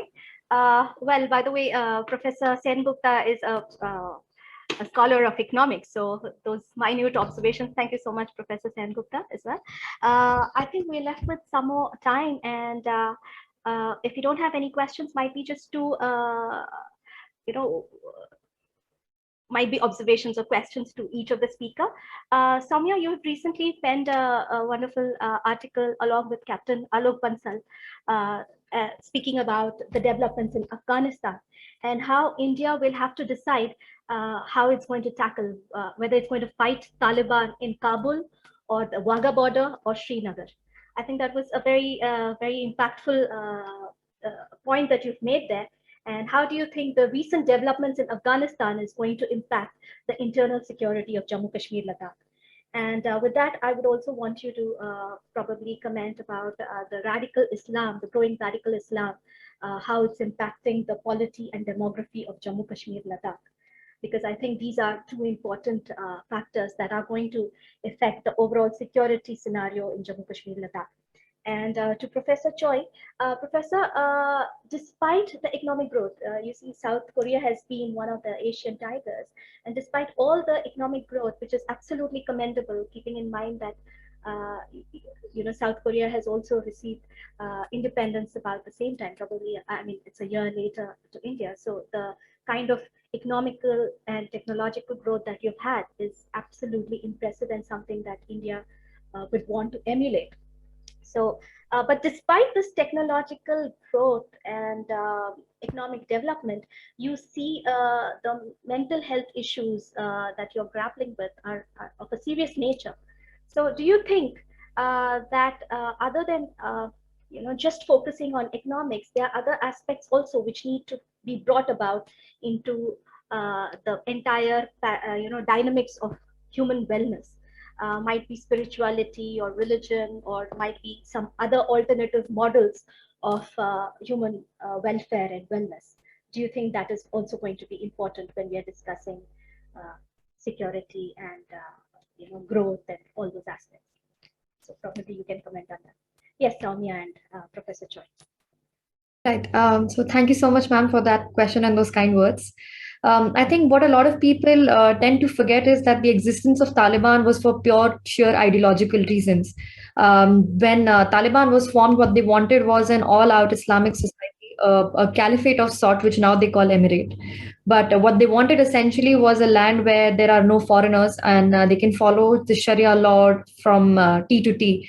And suddenly now to expect Taliban to shrug away from their ideological beliefs is rather, I think is just a little illusionary and also too premature. So I think what a lot of people don't understand is that the head of Taliban is also the same person in whose name Al-Qaeda wages jihad. And the person second in command in Taliban is, of course, the guy who heads the Haqqani network, which in effect is associated with all the or most of the terror outfits that are working in India. So I think the moment Taliban gets some legitimacy, which now it has gotten, all these terrorist outfits have also, they also feel more motivated, or they feel like there is a war that they've already won. So they are more fueled now. So I think that's where the ideological part of the equation causes serious concerns. Now, of course, in long run, we might see that Taliban is forced to, shrug off its ideological beliefs and tone down itself a little. It may happen, no denying the possibility of that. But that would also mean that Taliban will start fragmenting, because the fighters that they have employed were there for pure jihad. And what is it that they do now? So now they will start looking for newer grounds. And they might find these grounds in Jammu and Kashmir because it's part of their larger belief of forming an Islamic caliphate, or the Khorasan as they call it. So I think it is a tricky situation. India really needs to observe very closely what is it that Taliban is wanting, what does it say and what does it actually do. So you have to engage with them at different forums and make sure that the ideological part takes a back seat, basically. With regards to the extremism and the radicalization part that you spoke about, now it was good to see that recently when I was in Kashmir, things appeared a lot more normal. I think for the longest, because of Article 370, there was a distance between the people of Jammu and Kashmir and the rest of India. And so they were swayed away by the charismatic leaders who would talk all sorts of things that were, of course, against the national unity. It was pro an Islamic society, which will give them their rights, which the Indian government is not giving them. So this was the kind of false narrative that was built around. Now, of course, the situation has changed. You've got leaders who are talking about national unity. There are leaders who are talking about the truth. And these are Kashmiri politicians. These are Jammu politicians. These are not politicians that have been manufactured in Delhi and sent to Jammu, Kashmir, and Ladakh. So I think the situations are changing. People are getting multiple narratives to hear. Of course, they can choose to believe what they want to, and that's where the struggle continues. But I think just the fact that now they have an opportunity where they can get more information, that needs to be appreciated. And in times to come, things might get better. But a lot really depends on how things unfold in Afghanistan. Thank you for that. Over to you, Professor Choi. Yeah. I think when you talk about social security and social welfare and economic success, the key point, the most significant thing is human being and human dignity. As you talked about mental health and depression, really a serious issue in Korea. Even if we made economic success greatly, the other side, many people happiness is not happy, not positive. Many people under great depression. Many people mental health is really at risk. So we have to pay more attention to these issues. So economic success and social welfare, the relationship is about human being. The center should be human being, human dignity. So when we try to make economic success, economic development, at the same time, simultaneously, we have to make an investment on social spending on human being and human capital. That's my conclusion. Thank you. Thank you so much, Professor Choi. On that very important note of human-centric security and human-centric development, I think it's time we end this session. Thank you so much for the opportunity. And on behalf of both the speakers and me and myself, I would like to thank all the organizers, the Swami Vivekananda Cultural Center Seoul, the Indian Council for Cultural Relations, Yonsei University, India Foundation, and Jammu Kashmir Study Center for enabling us to bring about scholars from various fields on this very important platform and discussing something as important as Jammu Kashmir Ladakh. Thank you so much for the opportunity, and back to you, Dr. Trivedi. Thank you so much. Thank you, Ms. Ketkar, for moderating the session so well. And many thanks to both the speakers also for focusing on the security aspect of Jammu Kashmir. Special thanks to Soumya for focusing on the hard aspect of security, and also special thanks to Professor Choi for focusing on the soft aspect of security. And in fact, it's been a wonderful start to this two-day International Symposium. Right from the morning, we've been focusing on various issues. Excellency LG of Ladakh, he focused on various initiatives that have been taken in the Union Territory of Ladakh. He spoke about various challenges also and the lessons to be learned from the Korean experience. That was followed by another session focusing on the historical aspect and the developmental issues between the state of focusing both on Jammu and Kashmir, Ladakh, as well as Republic of Korea. Along with that, the current session has already focused on the security-related issues. So it's been really brainstorming session from the beginning, and we hope to see you all tomorrow. Again, we have a very interesting sessions lined up tomorrow. We begin with the unique socio-cultural ethos in the region of Jammu and Kashmir and Ladakh, followed by we have a session on new growth developmental models, and finally we will also discuss about the gender-related issues in both the in Republic of Korea as well as in Jammu and Kashmir and Ladakh. And finally, tomorrow we have the valedictory session, and in which we'll have a special address by Sri Ram Madhav ji, Director General of Indian Council of Cultural Relations. Sri Dinesh K. Patnaik could not join today. He will be also addressing tomorrow at the valedictory session. And we have as a chief guest His Excellency Manoj Sinha ji, who is the Honorable Lieutenant Governor of Jammu and Kashmir. He will be also joining us and sharing the developmental aspects and various initiatives that have been taken in Jammu and Kashmir. So hope to see you all tomorrow again at the same time, 10 a.m. IST and 1:30 p.m.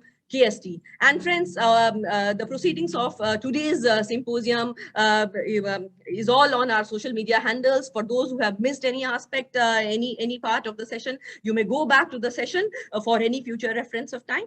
And hope to see you all tomorrow. Thank you all.